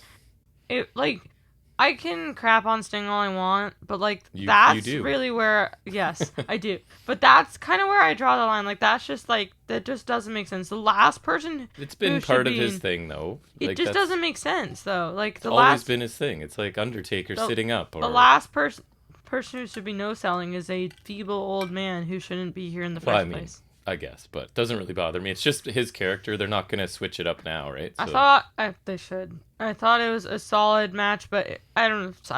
At some points, I feel like it wasn't like the best in ring. I think because Sting's very limited, so the parts where he was in wasn't the best. But while I get what they were trying to do, the MJF running away in the crowd was a little much for me. Like I like the other stuff, whatever, but like I feel like that just took away a bit much for me. But I thought FTR and MJF were a really solid team. Honestly, I really like their stuff. Like that counter in his match contraption was nice, as well as a really nice powerplex. Yep. I really like that move. they work well together. The finish was solid too, but overall a fine main event. What did you think overall? I thought this was another really strong episode of Dynamite. First few underwhelming minutes, I really did enjoy the opener. After that, and the main event I thought was really strong. In between, we got another Wardlow squash. What I thought was a good Nyla Rose Ruby Soho match, and a really short, but I actually quite enjoyed the Malachi Black Griff Garrison match too. Britt's promo was awesome. Deebs was really good. The Owen Hart tribute was excellent. The only things I didn't really like, the Hardy private party stuff and Lambert, but overall I enjoyed the show, so I gave it another A- this week. So pretty much I would say like what the average is, which is a high mark for this show, but I quite enjoyed it. Thought it was good. We're going to be sounding really similar because I like the opener too. It did start off slow, but it got there and provided me with a very pleasing debut. I'm really excited for the possibilities of that. It's really nice.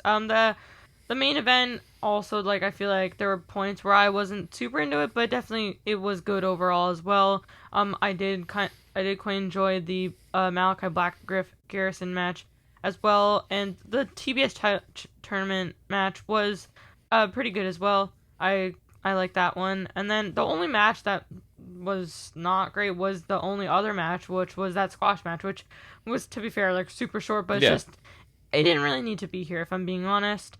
Good segments. I would also say like that Hangman Bryan segment I really liked. The D promo was short but sweet, and the Owen Hart package was nice as well as Britt Baker's short little thing.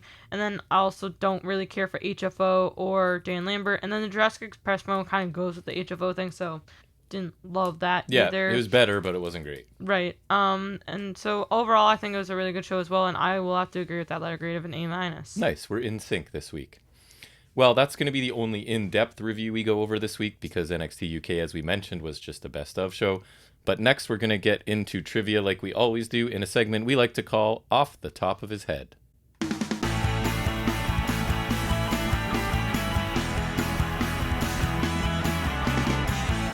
So this week, I have 20 questions, I think. They are general WWE, WWF trivia. Borrowed WWF. Borrowed from Trivia Champ. So we'll see how these go. I have options if you would like them. Okay, so I'll give you that choice. So, who broke the perfect record of Mr. Perfect Kurt Hennig? I don't know. Do you want options? Yes. Greg the Hammer Valentine, Hulk Hogan, Brutus the Barber Beefcake, Jake the Snake Roberts. Brutus Beefcake. Correct. Very good. And after, although it was his first loss on TV, Perfect was pinned by the Ultimate Warrior a week earlier in a show televised after the match. So he technically was pinned before it, but it didn't air until after it. So it doesn't, like, in the record books, I guess? Or... Yeah, interesting little nugget. Who became the first person to win the WWF/WWE title 10 times? Options or no? It's going to be obviously a big name 10 times. First person 10 times. 10 time. Cena? Correct. Yeah. It was either him or Triple H. He wasn't even one of my options for you. Triple H? Yeah. Really? Who was screwed in the Montreal screw job? Brett. And he screwed himself, too. That's right. Brett screwed Brett. Yep. In real life, Natalya married which superstar in 2013? Guy with the best hair ever, Tyson Kidd. That is correct. David Otunga got engaged to which Academy Award-winning actress in 2008? I knew this one. I do not. Options: Charlize Theron, Jessica Chastain, Jennifer Hudson, Halle Berry. The first one. No, it was Jennifer Hudson. Oh, my I don't even think you know who first that guess is. is going to be Jessica Chastain. Who, as Donald Trump's representative, won the Battle of the Billionaires at WrestleMania 23? Bobby Lashley. Correct. I knew that one too. This one's really hard. Are you ready? He beat Umanga. Phillip Brooks is better known by which name in WWE? CM Punk. Correct. Which wrestler was known as the Glamazon? Oh, right. My favorite commentator ever. Yes. Beth Phoenix. Good. Who did the Shield defeat to win their first WWE Tag Team Championship? Team Hell No. Right. And Extreme Rules 2013. Team Hell No had held the belt for 245 days. Who Good won? number. Who won season 1 of NXT? Wade Barrett. That is correct. I didn't know you'd know that right off the top of your head. Yeah, Nexus. True. Which wrestler had regularly faced crowd chants of Goldberg during his matches due to perceived similarity between him and Bill Goldberg? Ryback. Correct. I was going to say Gilbert. Who holds the record for the longest WWE Championship reign? Like, the world title or titles, period? The longest WWE Championship reign. Bruno Sammartino? In one. Yes. Do you know how long it was? 7 years or something? 7 years, 8 months, and 1 day. That's crazy, imagine. I know. And then Fabulous Moolah, I think it was carried from the NWA title, she was but 20 it was like or something. 28 years. Yeah, that's nuts too. To whom did the Honky Tonk Man lose his Intercontinental Championship at SummerSlam 1988 in only 31 seconds? Ultimate Warrior. Correct, I remember this. I don't even think he took off his jumpsuit. Warrior. I think you're right. Sorry, his coat? Honky Tonk. Yeah, like the weird suit thing he had ever, yeah. What does it say here? The Ultimate Warrior would be the Honky Tonk Man's opponent was not announced in advance either. It was a surprise. Yeah, because he didn't care. Making his debut in 1987, by what name was the bodyguard of the $1 Million Man Ted DiBiase known? Ooh, that's a tough one. Virgil? Yeah, that's lame. And apparently Vincent? the name Virgil was meant as a shot at then WCW wrestler Virgil Runnels, better known as Dusty Rhodes. Dusty Rhodes. Runnels, right? The Runnels is the Dusty Rhodes is the Rhodes name. Right. Which wrestler of the 80s and 90s had a finishing move known as the Ghetto Blaster? I knew this one. Wait. I have options, but you can try and think for a second if you need it. Was it Junkyard? No. No, he's one of the options, but it's not him. Was it Two Gold Scorpio or Flash Funker? Nope. I don't know, I'm thinking him for some reason. Options: One Man Gang, Coco. Akeem, Bad News Brown, Junkyard Dog. Bad News Brown. Correct. And I think it was Inseguri, if I'm not mistaken, is all it was. But back in the day, man, that was devastating. Who did Hulk Hogan win his only WWE Tag Team Championship with? Beefcake? Oh, we know Edge. Correct. Who did they defeat for the title? This is just a bonus. Do you remember? 2002. Was it Un-Americans? Or no, No. wait, La Resistance? No. One of them's in AEW now, an old man. Was it? And he was going to marry his tag team partner. Oh, it was Billy and Chuck. It was Billy and Chuck. Right, because so I almost thought the Megamaniacs, him and... Yeah, I would have gone that. That would have been my guess. I think they won it by counters, or there were some shenanigans at WrestleMania 9, right? Right. But then I remembered no, because there was the whole Edge one. It was this hero thing. And that was in Hulk Hogan's nostalgia run, as they call it. Great. In 2002. The only match The Undertaker has won via disqualification at WrestleMania was Giant against Gonzalez. Which opponent? Giant Gonzalez is correct. And WrestleMania. The DQ came after Gonzalez did what? This is just a bonus. He choked Taker with a chloroform soaked rag. I'm going to have to say that's wrong because my notes here say choke the Undertaker with the chloroform-soaked cloth. I'm sorry. Hey, wow. Cloth and rag, Okay. very different. So you Okay. don't know anything about Okay. anything. It's embarrassing. I don't know Okay. why we keep All doing right. this segment. WrestleMania 1 was held at which venue? I have options if you'd like. But what is a quintessential WWE venue to the point? Madison Square Garden. Yes, to the point where no one else is allowed to work there. I don't think. Or No other companies. G1 Supercard. Remember? What was the main event? It's not official, but what was the main event? This is just in the details. Of WrestleMania 1. Yep. It was Hogan and Mr. T versus Orndorff and Piper. That is correct. Yeah. With special guest referee. Muhammad Ali. Correct. Who was the first person to officially break the master lock of Chris Masters? Bobby Lashley. Oh my God, I didn't think you'd know that. Yeah, and I think it's funny because that's essentially his finisher now, right? The Hurt Lock is still a full Nelson. And so it says here nobody had broken that lock in more than 2 years. That's pretty cool. Yeah, because I remember that was his thing. Like the Yes. money kept going or whatever. I think it was. Last one. Should be impossible, but it's not. Who did Hulk Hogan beat to capture his first WWF championship? Iron Sheik. Correct. Baby. I ran number 1. And then in the details, I'll ask you then, how many times has Hogan won the WWF WWE? 6. That is correct. Can you name all 5 opponents? Sorry, 6 opponents? I can't. Oh, So I don't know if you're right. All right. First one was Iron Sheik. Yeah. We just did that. Second one was, I want to say it was Randy Savage. Mm-hmm. Then I want to say it was Sergeant Slaughter. And then it was, and so then it was Sergeant Slaughter. Yeah. Then it was Yokozuna. Yeah. And then there was also I want to say it was it was Undertaker. I don't know. I'm missing one. How dare you? Damn it. I was going to try hold and on. fact check you, Hold but on. internet not I'm fast. missing one. Let me think. Hold on. We lost one on Ultimate Warrior.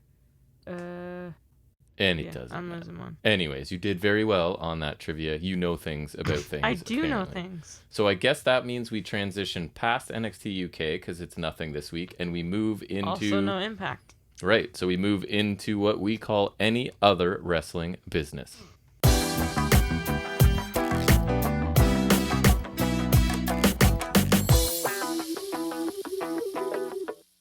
So I'm going to start off this segment talking about NXT 2.0. Everyone's favorite. Everyone's wrestling show. favorite. I still can't stop myself from watching it, but I definitely don't take notes while I'm watching very much. I take the odd one, but I usually just do it when I'm done. So it's an easier watch for me, You not just having gotta show to. some self-respect at some point. Yeah, at some man. point. Can't miss it, though. I've watched everyone. Anyway, so we start out with Tommaso Ciampa. He's already in the ring. His theme song is just sort of finishing up playing.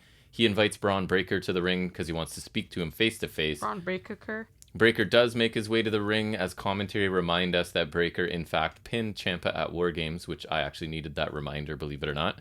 Ciampa then recaps the finish to War Games match, says that Breaker earned another shot at the title in 2 weeks at New Year's Evil.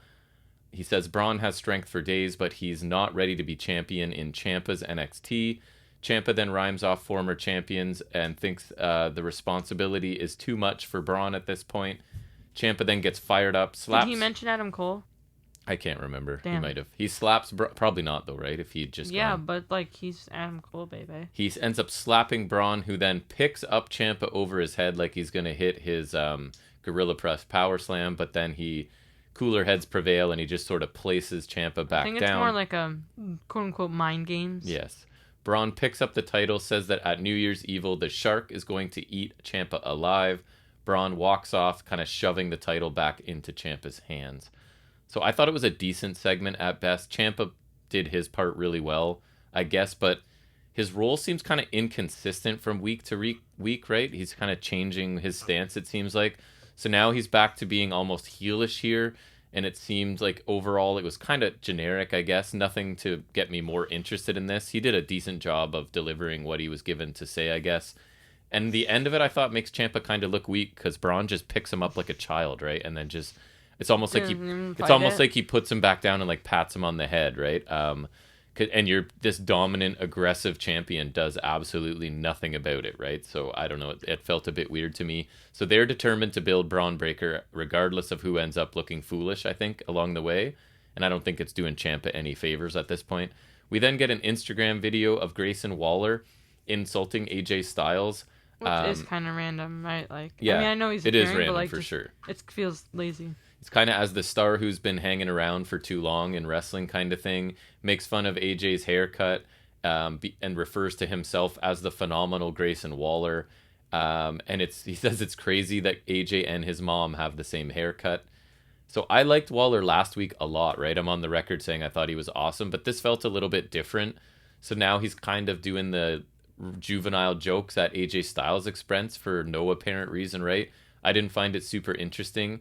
And I guess we've learned that AJ Styles will be on NXT to respond to this. And like, why? Because Waller made fun of his hair? Like, this is all you have to do to get AJ Styles to come and interact with you, I guess? Right. And like, it's not even like AJ Styles used to be on NXT, because he bypassed that whole charade. Like, random thing.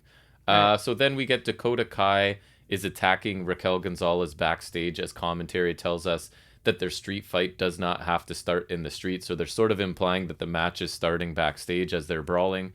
So Kai gets caught and swung into some scaffolding, which actually looked pretty cool. As Vic Joseph tells us, the match hasn't started yet. So it's kind of like, which is it, right? You kind of went out of your way to say it could start anywhere. And now you're like, oh no, but it hasn't started. Anyways, Gonzalez then runs like a lighting rig into Dakota Kai's midsection, and Kai is trying to escape. We get a trash can attack to Gonzalez, but Gonzalez then runs Dakota Kai over sort of with a hand truck, puts her on the hand truck, and runs her into the garage door as officials finally tell them they need to get this party to the ring. So we have a commercial break. The women are now in the ring, and the match has officially started. Dakota Kai hits a double stomp from the apron onto Gonzalez in a trash can. Dakota Kai gets powerbombed on the ring steps, and then Gonzalez basically powerbombs Kai onto a garbage can, and it's over in 7 minutes of official ring time. So this was a really, I thought, basic standard street fight, which for the two people involved is kind of disappointing, right? I love Dakota Kai. I think Raquel's quite good as well, so I was hoping for something better. It was kept really short, and I thought the build to this is kind of cold, honestly. Both of these women are strong performers, but this story feels like it's a bit of an afterthought and that they've kind of done this already. And it's like Toxic Attraction get all of the attention, right, in the women's division. So these guys are kind of left out of that, I feel like. Kai's new character is really not interesting to me at all. This feud's like, it feels something like we did already. Gonzalez gets a dominant win, I guess. Kai continues to, in my opinion, just kind of drift aimlessly through the new NXT, right? There isn't really a spot for accomplished veterans in this program, so I don't know what she's going to do. There were a couple decent spots in this that looked like getting swung into the light thing looked good. The power bombs on the steps and on the garbage can looked good, but it was really too short to get into, and I thought it was underwhelming opener to say the least, especially with these two involved. Gonzalez after the match then calls out Mandy Rose. She wants her rematch right now and isn't leaving the ring until she gets it. We then transition into a Tony D'Angelo vignette. He says he's been honest since he arrived at NXT and has done what he said he would do. He's not afraid of anyone, and he questions how bad Pete Dunne really is. D'Angelo took Dunne's mouthguard, and Dunne did nothing about it. So this was actually more of a straightforward promo from D'Angelo, a little bit less of his usual shtick, kind of dialing the character back a little bit. I don't think it was good by any means still, but it annoyed me less than what he normally does, I guess I would say. So Raquel Gonzalez now is still in the ring yelling for Mandy Rose, but we get Cora Jade instead. Jade said she wants Mandy and Toxic Attraction to pay for hurting her shoulder at War Games, but Mandy won't put the title on the line and face her. Gonzalez calls Jade her girl, they're friends still obviously, but the title is every woman for themselves, and she will go through everyone, including Jade, to get her title shot. Jade said not if she gets there first. Ooh, the cocky young upstart, right? Ooh. Mandy Rose, that is, shows up on the Tron in front of a pool somewhere looking glamorous, I guess, and wealthy is the point. Because it's Mandy Rose, right. And it's them. And she announces a triple threat match at New Year's Evil. Oh, right, because who's going to announce it, right? Who makes matches here. Other than commentary. That's right. So the other members of Toxic Attraction then attack the baby faces who are paying attention to the screen. So they get attacked from behind, and they run Raquel Gonzalez through a table. So I kind of find this all confusing. Cora Jade earns a title shot for rolling up a couple people and getting injured in a cage match. Gonzalez now has to share her rematch just because Mandy Rose says so, right? Mandy Rose... Well, who else is going to say so, though? And Mandy Rose is a heel champion, but also a fighting champion, wanting to make... You know what I mean? Like a This heel... is why you need a general manager. A heel doesn't generally book themselves into a match where they're less likely to win than a singles match, right? right? Or where it's more difficult to win. So people just continue to book their own matches however they see fit. The whole story feels... It's interesting, lazy but rushed all at the same time. I don't even know if that makes sense, but that's how it feels to me. We then get a recap. Well, I guess it could still be lazy if it's rushed because you just that makes sense. They're not mutually exclusive things. So we get a recap of Harland throwing Brian Kendrick down the steps last week. Brian Kendrick. Harland and Gacy are here to issue an apology. So Gacy is the only one that speaks here. He does apologize for last week, but Harland is too shaken up to speak this week. But you can see the concern on his face, which you can't. So that's why it's kind of funny, right? They don't condone violence, but Brian Kendrick called Harland called Harland a freak and put his hands on him, and they were simply trying to follow orders and leave. So again, a little bit of heel logic. They were on their way out of the building, right? So it's kind of, I like what he's saying here. He says one could say Kendrick put it on himself, though he himself won't say that, right? Because that sounds judgmental or whatever, and he's not going to do that. Mm-hmm. He hopes they can just learn from this. So I kind of like this promo, I'm not going to lie. There was some good heel logic for his character. They were leaving like they were told to do, and someone got in Harland's face and triggered him, right? So it's kind of like he's not responsible for his actions. You should have just left him alone and let him leave. So it was this classic... like the non-apology apology that so many public figures make here. Yeah. So I thought it was kind of funny. This idea that this monster Harland, right, is this sensitive guy, and if you set him off, it's not really his fault, it's yours kind of thing, right? So I kind of like that, and Gacy's doing a good job in this role. We then get James Drake backstage. He's watching training videos of the Creed brothers in awe of them. I thought because it was like near Christmas, they would watch the scene from Home Alone where he makes the plan on the giant piece of paper. And then they go to, because remember they did that. Yes, they're. But he's in awe of the Creed brothers' ability, right? So right away, like way to make him look strong, right? Like, so Gibson then walks up and says that they'll beat the Creeds with their brains and not brawn, and that match is next. So I was annoyed that the veteran team is here admitting basically we can't hang with these rookies physically, so we're going to have to outsmart them, right? So just another further making these guys look awesome. Look kind of pathetic in 2.0. We then get Persia Parada. She walks up to Indy Hartwell backstage and says that their match got postponed. Grayson Waller walks in. Indy is still mad at him about Waller's attack on Gargano. That makes sense. Persia tells Waller that he needs to be worried about AJ Styles, but Waller shrugs it off and says they're all Australian stars, and Indy needs to get over what Waller did to Gargano. Indy is still angry. She tries to get at Grayson Waller to attack him, but Persia holds her back and tells Grayson to leave. So, again, I really enjoyed Waller last week as the arrogant ass who doesn't bother to interact with anyone and sort of was soaking in the hatred of everybody in the company, right? But this week it's different. Waller seems to have kind of dialed that arrogance back, and I'm not enjoying it nearly as much. Now it kind of seems like he cares if people like him or not, and he is actively seeking to make alliances with people, where last week he thought it was hilarious that everybody hated him, right? And he really leaned into it. Now he's not doing that. So I'm finding it a little inconsistent. I much preferred the path he was on last week, but whatever. I guess it's not up to me, and they've decided to go a slightly different route. Yep. We then get the Grizzled Young Veterans taking on the Creed brothers. So the Creeds dominate this one early, and it's specifically Gibson until Drake gets involved, sort of to shift the momentum. The Creeds eventually take over again with their physical dominance, and then we get a blind tag by Grizzled Young Veterans. So that's the story, that basically Grizzled Young Veterans have to take shortcuts and use like veteran savvy to at all have a chance against these, impressive young amateur wrestlers. So we get a cool combination. It was a slingshot elbow to the floor by Drake into a backbreaker by Gibson that looked good. Oh, I feel like they've done that before. But then we get good old Jacket Time rundown. They run in with their own little announce table and set it up. And Vic Joseph questions if Jacket Time are now the Japanese announce team. And then, of course, which they had one before, right? Yes. To add to the cluster, we get Briggs and Jensen now walking down to ringside as well. We got to display the prominence of this tag team division, I guess, right? And the amazing teams we have on display. Right. So Jacket Time, I did laugh at this. They have headsets. And for some reason, it does cut to them doing commentary a couple times. So again, like, who's running this show? You can just run down, set up your own announce table, get headsets and microphones, and actually be included in the mix of the actual broadcast, right? So again, there's no authority figure here. The Creeds go back to dominating after all the distractions on the outside of the other teams arriving, and then the finish comes. Gibson goes to powerbomb Brutus through the Japanese announce table, but Julius makes the save, and it ends in a DQ, as that's always exciting. It becomes a 4-team brawl on the outside. Even better. So this match was more annoying than anything. Like, I may not have loved the story of the grizzled young veterans being overmatched and having to use strategy and whatever, but at least it was a story, and these teams could probably do a fairly good job of telling it in the confines of a match if that's what they were asked to do, but they weren't, because then Jacket Time shows up as a comedy act.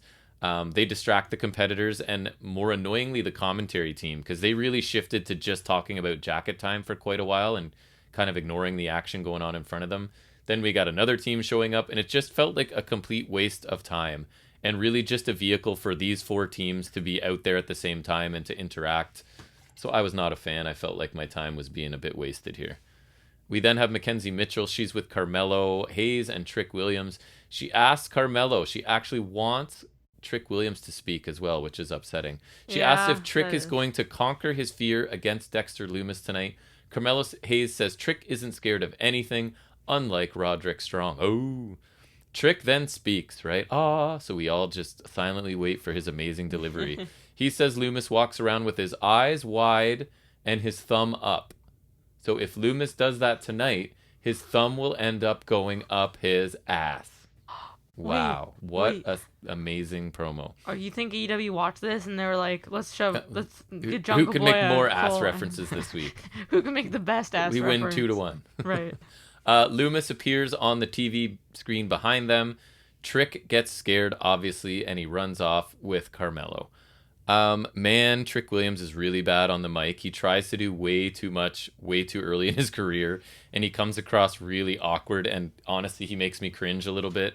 It seems that every story involving Lumis becomes kind of silly, right? Like, there's no way around it. Just like cartoonish stuff. I can't imagine that this match will be any good either. So let me get this straight, right? Jacket Time have access to the audio feed. Dexter Lumis has access to the video feed, and all kinds of people are making their own matches, right? So it just sets this overall tone for me of silliness, and like, it's not a serious product, which plagues it for me, right? Like, I want a little bit of realism. I know it's professional wrestling and it's all made up and it's fun and whatever, but I need just a little bit of reality, right? And somebody has to be in charge of this product, and they're not, and I find it annoying. You know what I mean? Yeah. Thanks for your input. My computer shut off because I'm just like, because you're talking so much and you're just sitting there saying nothing, which is great. It's excellent. Yes. So earlier today, Zoe Stark and Io are walking through a physio appointment, I guess. Stark thanks Io for coming, and Io says she has her own appointment, which I thought was a nice touch, right? It's still like Io doesn't like anybody. She's there for herself kind of thing. But Legado interrupt wearing their suits to a physio appointment, because that makes sense. Yep. Apparently, they want to take Io and Zoe's appointment, I think is where this was going. Things obviously escalate. Elektra Lopez shows up. She gets in Io's face, who then says something in Japanese, and Legado end up leaving. Stark suggests that Io was sticking up for Zoe, like, "Oh, you do like me, you're sticking up for me." And Io says she really doesn't like her. Io does deny liking Zoe to end the segment. So I was just Which is like their thing always. It is. What the hell is going on here? This is how you start a story between Io and Lopez, that they showed up at physio together and have trouble. Like, again, it felt lazy to me. And this has been a really tough first hour of the show. I was just in my notes. Sometimes it's just like, man, this is only an hour in. Yeah, but what's new? So we get Lumis and Trick Williams in the match of the year, obviously. Diamond Mine are watching the match from the stands. Hayes notices them up there. Eventually, Roderick Strong comes down, and he and Hayes are brawling at ringside, and then they end up brawling to the back to sort of take them away from this match. So Williams is in control briefly with really basic stuff after the distraction at ringside. Lumis eventually fights back, hits a back suplex, jumping leg drop, and the silence after ducking a shoe attack from Williams, because that's his gimmick, right? As he attacks people with a shoe. That's really strong. Yep. I wish. Shoes are the most powerful weapon. Right? It's not like you wear them too, right? Loomis picks up the win in under 6 minutes. Williams is still really bad in the ring, and Loomis, like, I don't mind him, but he's nowhere good enough to carry a rookie to a good match, right? So this wasn't good. It was about what you would expect between these two. Grayson Waller then comes down. He attacks Loomis with a chair as we see AJ Styles making his way into the building. So Waller has a seat in the chair in the ring and waits. We get a quick Pete Dunne video outlining his accomplishments. He talks about the new NXT guys being young and hungry, but I love this point, right? He keeps making, he is the same age as them, and he's hungrier and more accomplished and just better in general. He reminds Tony D'Angelo of what he did to him last week, and Dunn says he's the baddest man in NXT, and tonight he'll make sure that D'Angelo never forgets it. He is. A fine, straightforward promo. Dunn's point about being the same age as these new recruits is interesting to me. Yeah, right, because he's considered like such a veteran. And honestly, in my mind, I consider him one too, because he's just been around. And it's almost like he has to remind NXT people, like the personnel, hey, I'm not, you know what I mean? I'm not a veteran old like Gargano and whatever that you have to fire. I'm still really young. He was like what? He's probably 25. He was like 20 when. Yeah. Right, like that was like probably like what? Because it was he and Bate like 19 and 21 or whatever. Right, yeah. Bate was 19. He was like 20 or 21, right? Yes. And so like him and Bate are both super young. Like, and honestly, I forget that about both of them. Just I like they're super young. It's kind of like him going, "Hey, you don't need to bury me. I'm experienced, but I'm still really young." Right. Right. And like, he's so experienced. Like honestly, I legit forget. Don't lump me in with the veterans and make me lose everything. Honestly, he's so good. He just like you assume he is like one of these like veterans.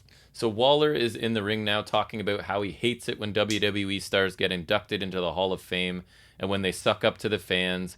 That's kind of odd. Like the opinion of the fans matters is basically what he's saying. When he gets inducted, he'll say, "You're welcome" to the fans. He says he's done what he promised to do, and when his music hits, but instead it's AJ Styles' music hits, he comes out as Waller takes credit for bringing stars to NXT, which I thought was a nice touch, right? Like, hey, look, I'm bringing major stars here because they're coming to see me. That's funny. Waller mentions that AJ's meal ticket has left him, talking about Omos, right? Or Omos or whatever. Omos. And that AJ Styles is looking for someone new to keep him relevant, which I kind of like too. Burn. So AJ fires back, accusing Waller of kind of basically ripping off his look, right? He says, "I noticed you're wearing gloves. I noticed you're wearing one knee pad, just like I do," kind of thing.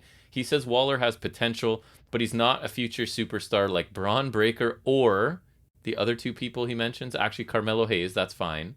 And then who's the other one he mentions, do you think? Trick Williams. Tony D'Angelo. Oh. So there's a short list of who they kind of value, I think, right? Waller would rather look good and lose than look bad and win. Waller then says that AJ's insurance policy isn't here and he's in Waller's ring. He could end AJ's career right now, and AJ challenges him to do it. AJ says that Waller has had a good 3 weeks, but AJ has had 20 good years, so Waller should just do it and attack him. Waller teases the attack, then obviously because he's the heel, backs out of the ring, leaves saying Omos can beat up Styles first. I actually thought this was a good interaction, despite it not really making sense that AJ Styles is there. Seems weird that he would show up just because he got insulted on social media, right? If this were real and it's this easy, I think every heel NXT star, right, would be calling out someone on the main roster to get them there to get a rub. So I thought the actual interaction was good, but the reason for it happening doesn't really make sense to me. Each of them made some good points, and it wasn't too long, so it was actually a decent segment. We then get Malcolm Bivens. He's with Diamond Mine, says that Carmelo and Trick found out the hard way that you don't disrespect Diamond Mine. The challenge is laid out. Hayes versus Roderick Strong. Here we go. You ready? Title versus title. Oh, yeah. Mello has 2 weeks to find his balls. Malcolm Bivens is awesome. Really strong performer. Delivers really well. Title for title, like... They're getting rid of the cruiserweight. They have to be, right? Really? I would think so. I guess. I thought they were at least they would change it and not get rid of it. I think they'll absorb it. That works though, at least because Carmelo was. Yeah. At least they're going with him. Qualified for it. I can appreciate. Although technically Ciampa did too. Yes. I don't know if he still does, but. So Bivens did his good work here. He's great as a manager. And he only left Roddy one line to say, which is always a smart move, I think. The find your balls was Roddy. So I will see where that goes. Oh boy. MSK and Matt Riddle are out on their scooters. And Riddle uses this extended metaphor that scooters are like a tag team partner. And I'm not going to recap it because it was stupid and I just don't want to. So But they all basically love each other is what you need to know. And Riddle has filled their magic bag with Randy Orton merchandise. That's just so great. So MSK will call out Imperium next week, and Riddle will be with them, is what we get. Poor Riddle. So wait, it gets weirder. They ride off on scooters, Okay. get hit by a car, but it was all a dream because now MSK are sitting at the bus stop again and are basically just super high, I think is that they like blacked out or Really? whatever. So Riddle... Oh my god. And they swear off of using any more supplies, so they're not going to do any more drugs because it leads to them blacking out. But the Orton merchandise is still in the bag, so maybe it wasn't a dream. Who cares? Who cares? That doesn't even make sense. Then a bus pulls up and Riddle gets off the bus. So again, painful to watch. 3 stoners having adventures and blacking out, I guess, is what this was. There's no way that their target demographic finds this entertaining, right? It's so juvenile and so stupid. I can't believe it constantly gets time on TV. All 3 of these guys come off looking worse and worse with each one of these segments. I don't know how anyone could take MSK at all serious in the ring after this, right? Like, how are you going to have them face Imperium and actually believe that they can do anything? I don't know. I continue to despise this story and these vignettes. Then we get Von Wagner taking on Idris Enofe. A brief flurry by Enofe to start. I was getting ready in my notes to put, then Wagner takes over and squashes him, but no. Wagner does catch him, takes over, until Enofe counters a powerbomb into a roll-up and picks up the win in just over 1 minute. So obviously, because Wagner's a heel and we need to keep establishing that, he attacks Enofe after the match and leaves him lying. And then as he's leaving the ring, Robert Stone was at ringside, I guess, and sort of Wagner bumps into him as he walks away. So a surprise loss for Wagner. I don't really care.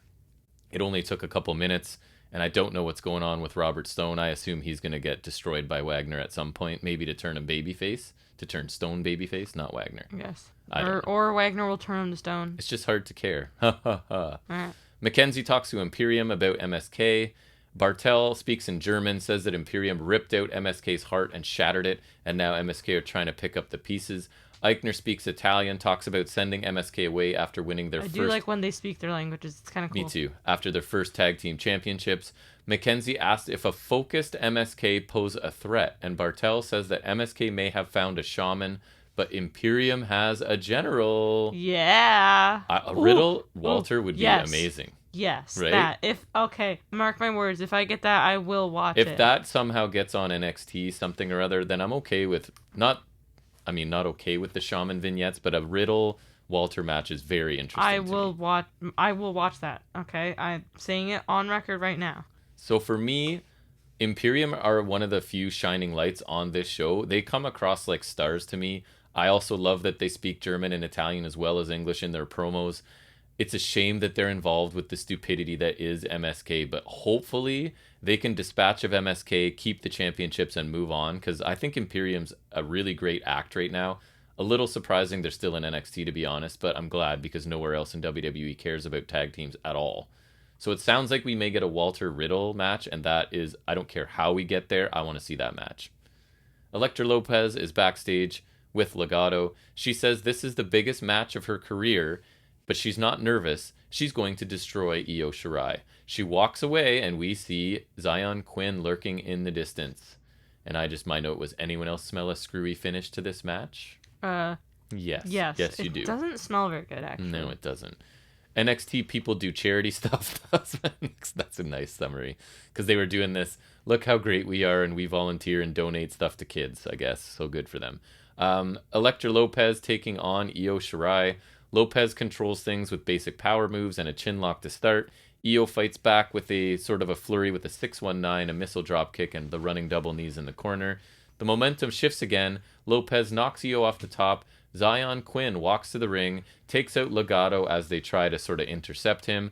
Quinn has a flower in his mouth. I think upon further review, it's mistletoe. I saw, and I was just like, are you kidding me? So he approaches Lopez. He gets up on the apron. He acts like he will give it to her. Escobar shows up, pulls Quinn off the apron. They start to brawl, and in the aftermath, Io hits a palm strike and her moonsault to win the match in just over... yeah, Elektra Lopez lost. A 4-minute match, basically. I mean, I don't love Io needed all kinds of distractions to beat a rookie, which I'm not a fan of. This was about the match that. This was it was less about the match than the Lopez Quinn Escobar stuff. And for me, it's kind of gross that this is the only way Io gets a match on this show, right? At one point, not long ago, I was considering her like possibly the best wrestler, period, right, on the planet for me. Yep. And now this is how she gets used, right, as just sort of an add-in that needs help to beat Elektra Lopez in 4 minutes, right? What a shame for her. Carmelo, that is, Hayes is in the locker room. He is angry. He says that he is the A champion. He never missed when he shot in 2021. He's going to give Roderick Strong the title match, and we will be walking out with 2 titles. He says... but will one of them be unified? I think they'll get rid of one eventually. I thought Mello was really good here, and Trick Williams was silent, so this was a fine, 30-second promo. I think it would be cool for him to do that, though, because I don't remember someone, unifying another title into a title since maybe they'll put Rob Van Dam, because for me, they did that with Randy Orton in 2013, but that was, combining the 2 titles. I mean, right. When, Rob Van Dam was Intercontinental Champion, he faced Jeff Hardy, who's European Champion. He absorbs the European title into the Intercontinental title and absorbs the Hardcore title, something like that. You know what I mean? I could see Mello winning it, renaming it, and just giving it to Trick Williams. And Trick Williams is the whatever champion. Why would you say that? Sorry. If that happens, I will never watch it ever again. So maybe I'll go back, but if that happens, if Trick Williams is given anything like that, I will never ever return. So Brian Kendrick is in a neck brace. The Brian Kendrick. Thanks to Joe Gacy for Harlan's attempted apology here. He thanks Joe Gacy for it. He says that somehow Gacy feels Kendrick owes Harlan an apology. Well, Kendrick has signed a waiver and is able to compete again. He pulls off the neck brace and he'll be in the ring next week. So to me, this feels like Harlan is so limited that they're literally finding a way for him to wrestle one of the trainers on TV, right? This is a safe way. Oh my god. Yeah, well, I think he's a producer. Whatever. It's what it feels like. Can't be a ringing endorsement of Harlan's current abilities. But Kendrick is cool. I would like Brian Kendrick even as a Matt Sydal on AEW. Yeah, that'd be the exact Matt Sydal is a what would you call it? He's like a gatekeeper. No, but I'm using Matt Sydal. He's Matt Sydal's an adjective or something. Oh. I'm saying Brian Kendrick could be a Matt Sydal, you know? Yes, he could. Or but I really like his WWE theme. So if they use his WWE theme next week, his regular theme, that would be very nice. I'd like it a lot. We will see. So it's main event time. Tony D'Angelo taking on Pete Dunne. We get a nice high angle suplex early on by D'Angelo. So Dunne keeps going for D'Angelo's arm, and D'Angelo keeps kind of countering it with throws and suplexes is a good chunk of this match. So Dunne flips out of a German, hits 2 kicks to the head before knee dropping both of D'Angelo's hands, sort of his fingers, on the apron.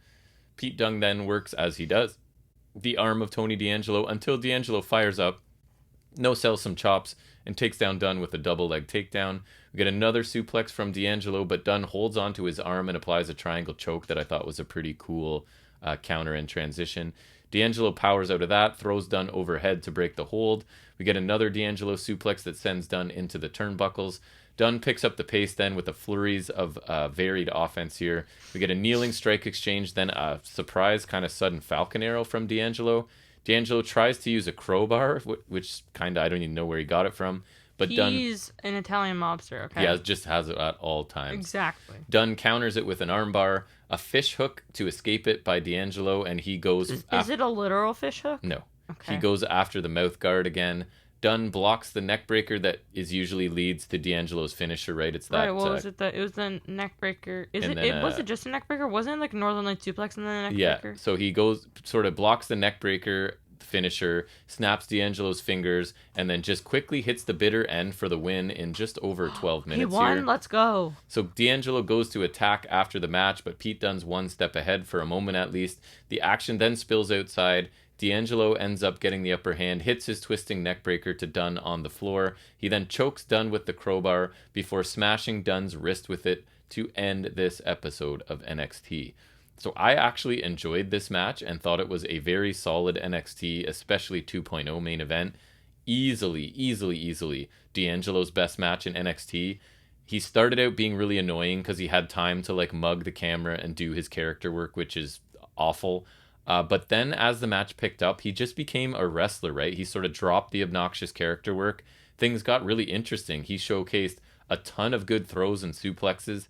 He worked really well with Dunn, who looked good in this as well. D'Angelo then sort of shifted back into character after the match. Things kind of got silly again. But it was nice to see that D'Angelo's capable of this type of match, right? He really looked good here. It also illustrates how stupid their characters are. And it's probably an endorsement of how good Pete Dunne is, too, to pull such a good match out of this guy. I mean, who knows? Maybe D'Angelo's not great and we're getting another Tom McGee. Yeah, right. D'Angelo still needs work on a few things, but his offense does look pretty good, and he pulled off a successful main event, which I was very skeptical of going into this. So I have to give him credit. His gimmick, I think, is going to start to hold him back at some point because it's ridiculous, right? No, it will definitely hold him back. Because I even think it's holding him back to a degree in this. Like, I don't know. Not necessarily in NXT because they seem to welcome it, but like... And if he can actually go in the ring, right? Like, he doesn't have to be a cartoon character. Right. When they told me he was an amateur wrestler, I was like... Because he doesn't even dress like one. Like, no. He dresses like his idiotic character. Yes. So I was pretty impressed by this. But the show to me was back to having that really frantic... Similar to the first couple episodes of 2.0 where they were just throwing so much new talent at us. So this felt, they weren't throwing new talent, but it felt like just a breakneck speed where they don't take any time to marinate in anything or to sort of absorb anything. It's just on to the next thing right away.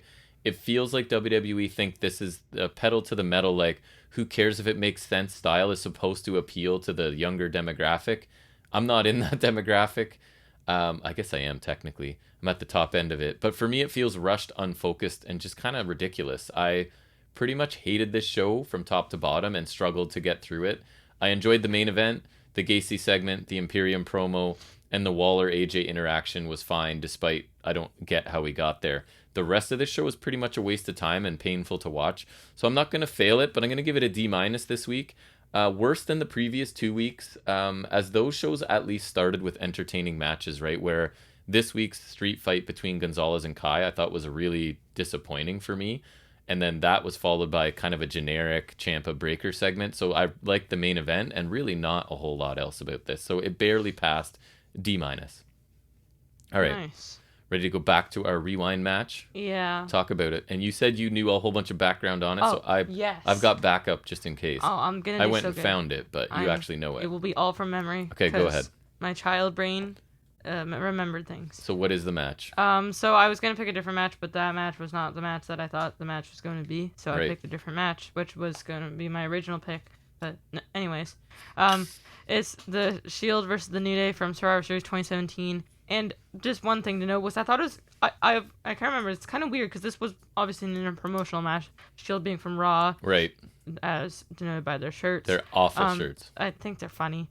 And the New Day are from SmackDown. But so see, it's an interpromotional match, but it's not even champion versus champion, and it's not a Survivor Series elimination tag. Which because every other year and like this year, like it's always either a champion versus champion or a Survivor Series tag. So I thought this was kind of an interesting case, but it was kind of like the rare occasion to get this kind of dream match, supposedly. So. And this was the opener on this show. It was, yeah. Actually, I remember that.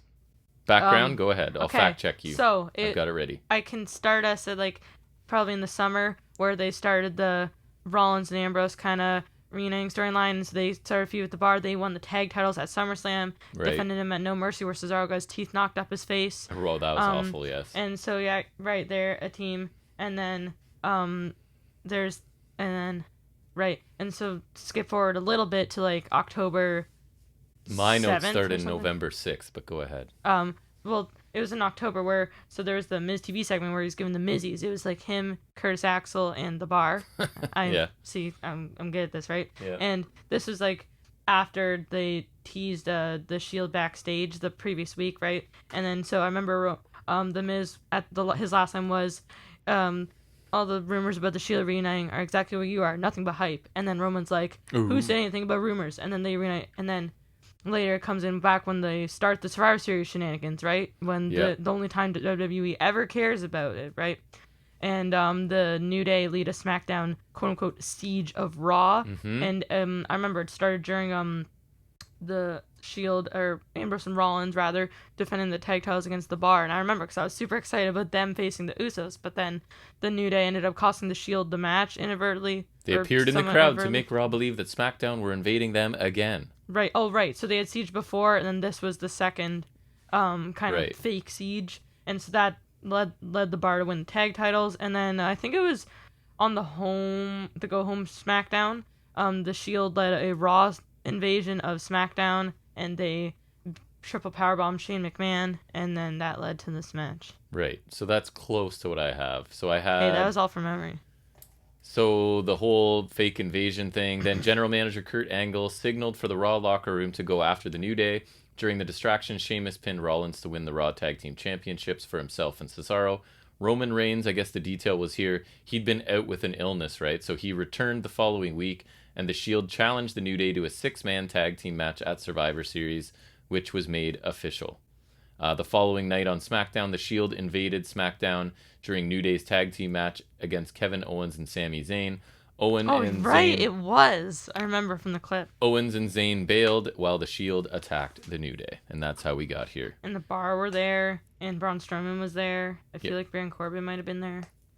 So tell us about this match and the awful T-shirts that the Shield are wearing. Well, yeah, so I remember in 2016, Rollins had like a half Raw, half Seth freaking Rollins shirt, and so this year him and Ambrose had half Raw, half Shield shirts. Yes. Which they look bad, but they're also very amusing to me. Yes. And I remember Rollins also did that the following year as well, because it's just very funny. Because it's not very aesthetically pleasing, but at the same time, I like it. And it's just hard to believe that these guys would choose those shirts to wear if they weren't being told to wear them. I would rather them just wear a Shield shirt, to be honest. Or not shirts. Like, they don't ever wear shirts, so why are they wearing shirts now? But anyways. No, they could wear a shirt. So we start with like a back and forth between Ambrose and Kingston until slap from Ambrose, and then Rollins and Woods tag in. They kind of have a back and forth too until clothesline from Rollins, and then comes the face off between Reigns and Big E, who also have a back and forth. So it's kind of like the big men, the members squaring off against each other. Right. Although if what they're going for is the kind of like the similar members, I would have gone the Rollins versus Kingston route, and then Woods and Ambrose. But whatever. Yeah. That's kind of too specific. The Shield take out the New Day, and then they do like, so it's where like they kind of join hands and they do like a triple clothesline to clothesline both Kingston and Big E out of the ring. I remember the Bar did that to New Day to eliminate them from that year's Royal Rumble. Right. There's a bit of a combo flurry by Ambrose and Rollins for 2 on Woods, which is kind of nice. Bit of a hot tag flurry by Kingston, capped off by Boom Drop, but very mute hot tag. Like, I didn't think like it was as fast moving as most hot tags, and the crowd really didn't like. I feel like usually crowds pick up on it. The crowd were struggling to get into this to start, I thought. Yeah. And you pointed out that it was a heel dynamic, and that's always... face-face. Or sorry, face-face, and that's always tough for the crowd, right? And see, it is weird, because I think generally probably the Shield's more popular, but this is also like fresh off the heels of their reunion, like I said, right? So it's also like the New Day's been popular for a while. So the New Day do the unicorn stampede where they keep tagging out. Hate it. I forgot I didn't forget, but I kind of forgot they used to do that. And it spawned like other people doing similar stuff, right? Where you tag in and just do basic move, like what Legato does the clotheslines. Although I think New Day's works at least just a little annoying. Better. They do that on Ambrose, who avoids the final basement dropkick, but the tag is cut off, and they resume the stampede. Big E hits the apron spear to Ambrose, which is always like, it's a little dangerous, but that was the safest one I've seen in a while, for sure. But it's always a cool move at least. Yep. Top rope dropkick to Big E by Ambrose, and then he makes a hot tag to Rollins. Later on, Rollins hits a buckle bomb, followed by flying clothesline by Reigns to Woods for 2. Ripcord knee, a dirty revolution knee. Yes. Or the Kingslayer. The ripcord knee / dirty deeds combo after a frenzy by Rollins and Ambrose, but Woods breaks the pin. He kind of shoves Rollins, and Rollins grabs his head. It looked weird. Ambrose and Reigns take a Big E and Kingston on the outside. They look for the Shield bomb. Right. Oh, I'll never forget. I think it was after. It was either the show they reunited or the show after, but like it was one of those like after they go off the air, they powerbombed Miz through the table, or it might have been the week after, and then Michael Cole's like Shield bomb, yep. And then like I was just so like because it had always been the triple powerbomb, right? It's just lazy. It is. It's like the KLR bomb. But Big E pulls Reigns out of the ring and sends him in the barricade. Kingston hits Rollins with the Trouble in Paradise, and Woods hits Ambrose with the Shining Wizard, which is kind of one of his signature moves. I remember. I feel like Woods doesn't really have like a tangible finisher other than that really long jump elbow drop, and Right. even then, That's the only thing I remember. That's like a signature, right? Like I feel like Kingston and Big E have their definitive finishers, and I feel like I can never really pinpoint one on Woods. A double midnight hour to Rollins and Ambrose, but Reigns spears Big E to break up the pin. Both teams roll in the ring, but the Shield get the upper hand, and they seal the deal with a Avalanche triple powerbomb, which I remember. Yep, fondly. big finish. Yep. So this was a good opener, right? Involving 6 talented wrestlers, I think, but I find myself just in general personally struggling somewhat with WWE main roster style, right? It's definitely more performative, I guess would be the word, than realistic and violent with a lot of cool spots, right? So if you contrast that with almost any current AEW trios match, right? It sort of doesn't hold up very well, but that being said, these 6 put on an entertaining match for sure. Rollins and Ambrose seem to do most of the heavy lifting for the Shield, while Roman, I think, was protected for the most part. He's just less capable than them at this point, too, I think. And the crowd was already very mixed on Roman Reigns, right? Right, and I do notice that, like, he's always more popular in the Shield, because, like, people love the Shield, Yes. right? And naturally, he's a part of the Shield, so they have to like him at Yes, the point, right? it's true. It's more so Roman Reigns that they don't like, because I feel like everyone loves the Shield pretty Yep. much. I thought New Day sort of slipped into the roles of heels near the end of this when they took the bit. Shield out on the floor. Definitely, yeah, because the Shield had reunited, right? So I feel like Yes. if New Day works better. And I thought that sort of dynamic helped a little bit. There's a couple choreographed New Day spots near the end I didn't think were perfect. Let's not forget this was the year of the New Day Uso feud as well. Big E seemed a bit out of sync a couple times near the end, but they grabbed the crowd's attention and provided something a little bit different.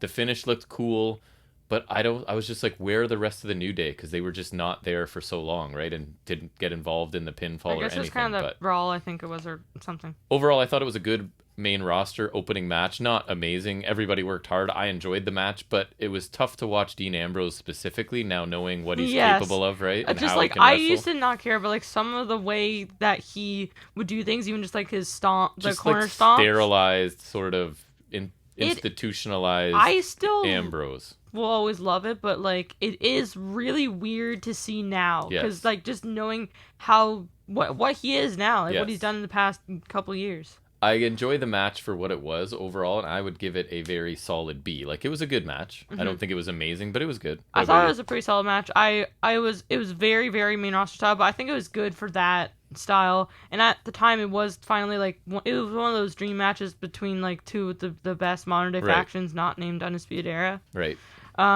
Viewing this now, it's admittedly not quite as good as I remember, but as a kid, but of course that's how nostalgia works, right? Naturally, it's not always as good as you remember. Right. But I still really liked it. I remember the Avalanche triple powerbomb being a cool finish, and then I remember the next year they put it in 2K. Yes. So I always thought that was cool. I liked all of this, but yeah, Dean Ambrose is definitely a bit of a I don't know if it's a tough watch, but it's definitely just weird.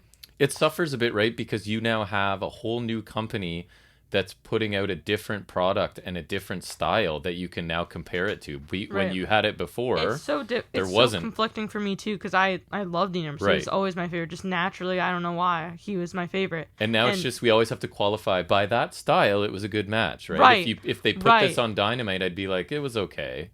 Right, and But- if without AEW, I would say this is good. Like I would Right. say it was like a good match. Yep. Because that's all I know. But now it's like AEW is just so different. And so overall, I would say it was a good match by main roster standards. Exactly. Qualify it. And for me, I'd rate a little higher just because it's good memory for me.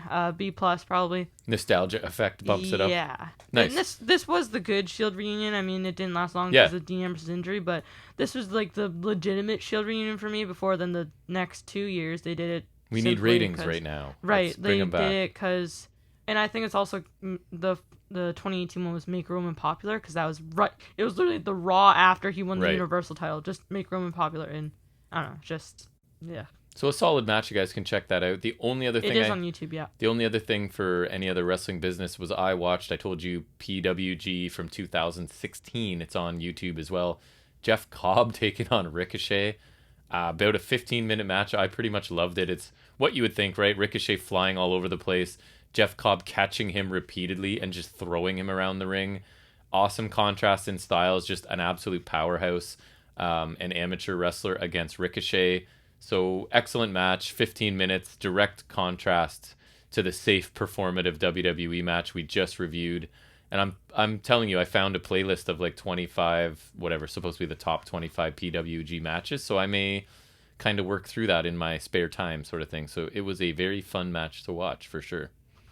Mm-hmm. All right, so that's going to bring us to our final segment, which is Jack's going to update us on the world of wrestling action figures in a segment we so cleverly call Figuring It Out with Jack.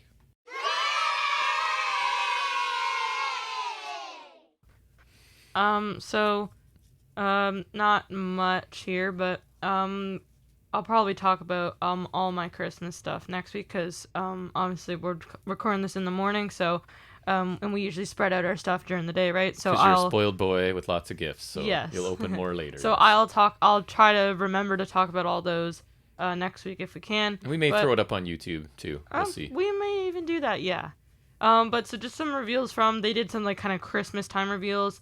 It wasn't anything super major, it's mostly just images revealed. So we have essentially the Dark Order series, AEW Match Series 3, which we have Dark Order's Anna Jay, which, I mean, it looks solid, like it looks like her. It's pretty good. Yep. Not the most interesting one, because I don't really need that, but that's alright. We have my boy Stu Grayson. Nice. That's really nice. Good for him. Yep. Also Evil Uno, so nice. That's very nice. I'm happy for them. Good Canadian boys. And also Johnny Hungy. Nice. John Silver, so that's pretty nice. And, of course, with the gold logo, red strap, TNT title, Mr. Brody Lee, which awesome. Looks really nice. That's a cool figure. It's the gray pants gear, which that looks really awesome. That's when you leave in the box and collect it, I think. Yeah, that one's really nice. There's also supposed to be the LJN style Darby Allin, but that's been delayed because they're trying to make it in scale with the Cody one from Series 1. Right. The Chase, the rare variant, 1 of 3,000, will be Anna Jay in like a different gear with the black sleeves and whatnot. Nice. And then the Chase variant, which is 1 of 5,000, is Brody Lee in like a black and purple gear, so getting 2 Brody Lees. That's the one to get, if you can guess, find it, yeah. I guess. It'll be tricky to find, but cool that he's going to get 2 figures. I think those look really nice. It'll also be a way to get that new TNT title too, although I don't know if you know, they have like one of the Amazon things, I think, is a belt pack, so you get like all 4 belts. It's the AEW title, the TNT title, the red strap, gold logo, and then the 2 tag titles, so it's kind of interesting. On Amazon? Like exclusive? Yeah, one of those things. Nice. And then we also have, they put up for pre-orders the Unrivaled 2-pack of Omega and Mox, which I think is the Blood and Guts series from the Barbed Wire match. Looks like it. Yeah, so Exploding death match? Exploding Barbed Wire death match, yep. Explosion may be optional. I showed you this because I thought it was pretty cool. They also revealed the AEW pop-up entrance stage, which they did do for the WWE figures a little while ago, but it's the usual entrance stage. It's got, instead of the 2 Trons, it's the 1 Tron in the middle, then the light bars, and then the tunnels, which looks like you could probably fit the figures through there. It's just like pop up with cardboard, but you can actually change out the Tron screen to say, so you could have Dynamite, Dark, All Out, Double or Nothing, Full Gear, or Revolution. That's cool. Only one they're really living out is Dark Elevation, but I don't think that matters. That's a cool idea. Yeah, it's really nice. I'm not sure if I'll get it, but like I wouldn't mind getting that. You know what I mean? Yep. But I'm so sure you wouldn't. I think that's really cool. And that's pretty much it. Awesome. Well, I guess that's going to bring us to the end of episode 75. Once again, Merry Christmas. Yes. If you're a celebrator of Christmas, Merry Christmas. If you're just having a holiday, I hope you get to see family if it's safe for you to do so. I hope you enjoy your holidays. I hope it's restful and everybody stays healthy and enjoys themselves. So we will be back here next Saturday for episode 76. Not sure if there are anything in the works before then, but just if you follow or subscribe or whatever, you'll find out if we do publish anything. We'd really appreciate any attention you can give us, and we'll definitely be back here next Saturday for episode 76. And until then, take care. Peace.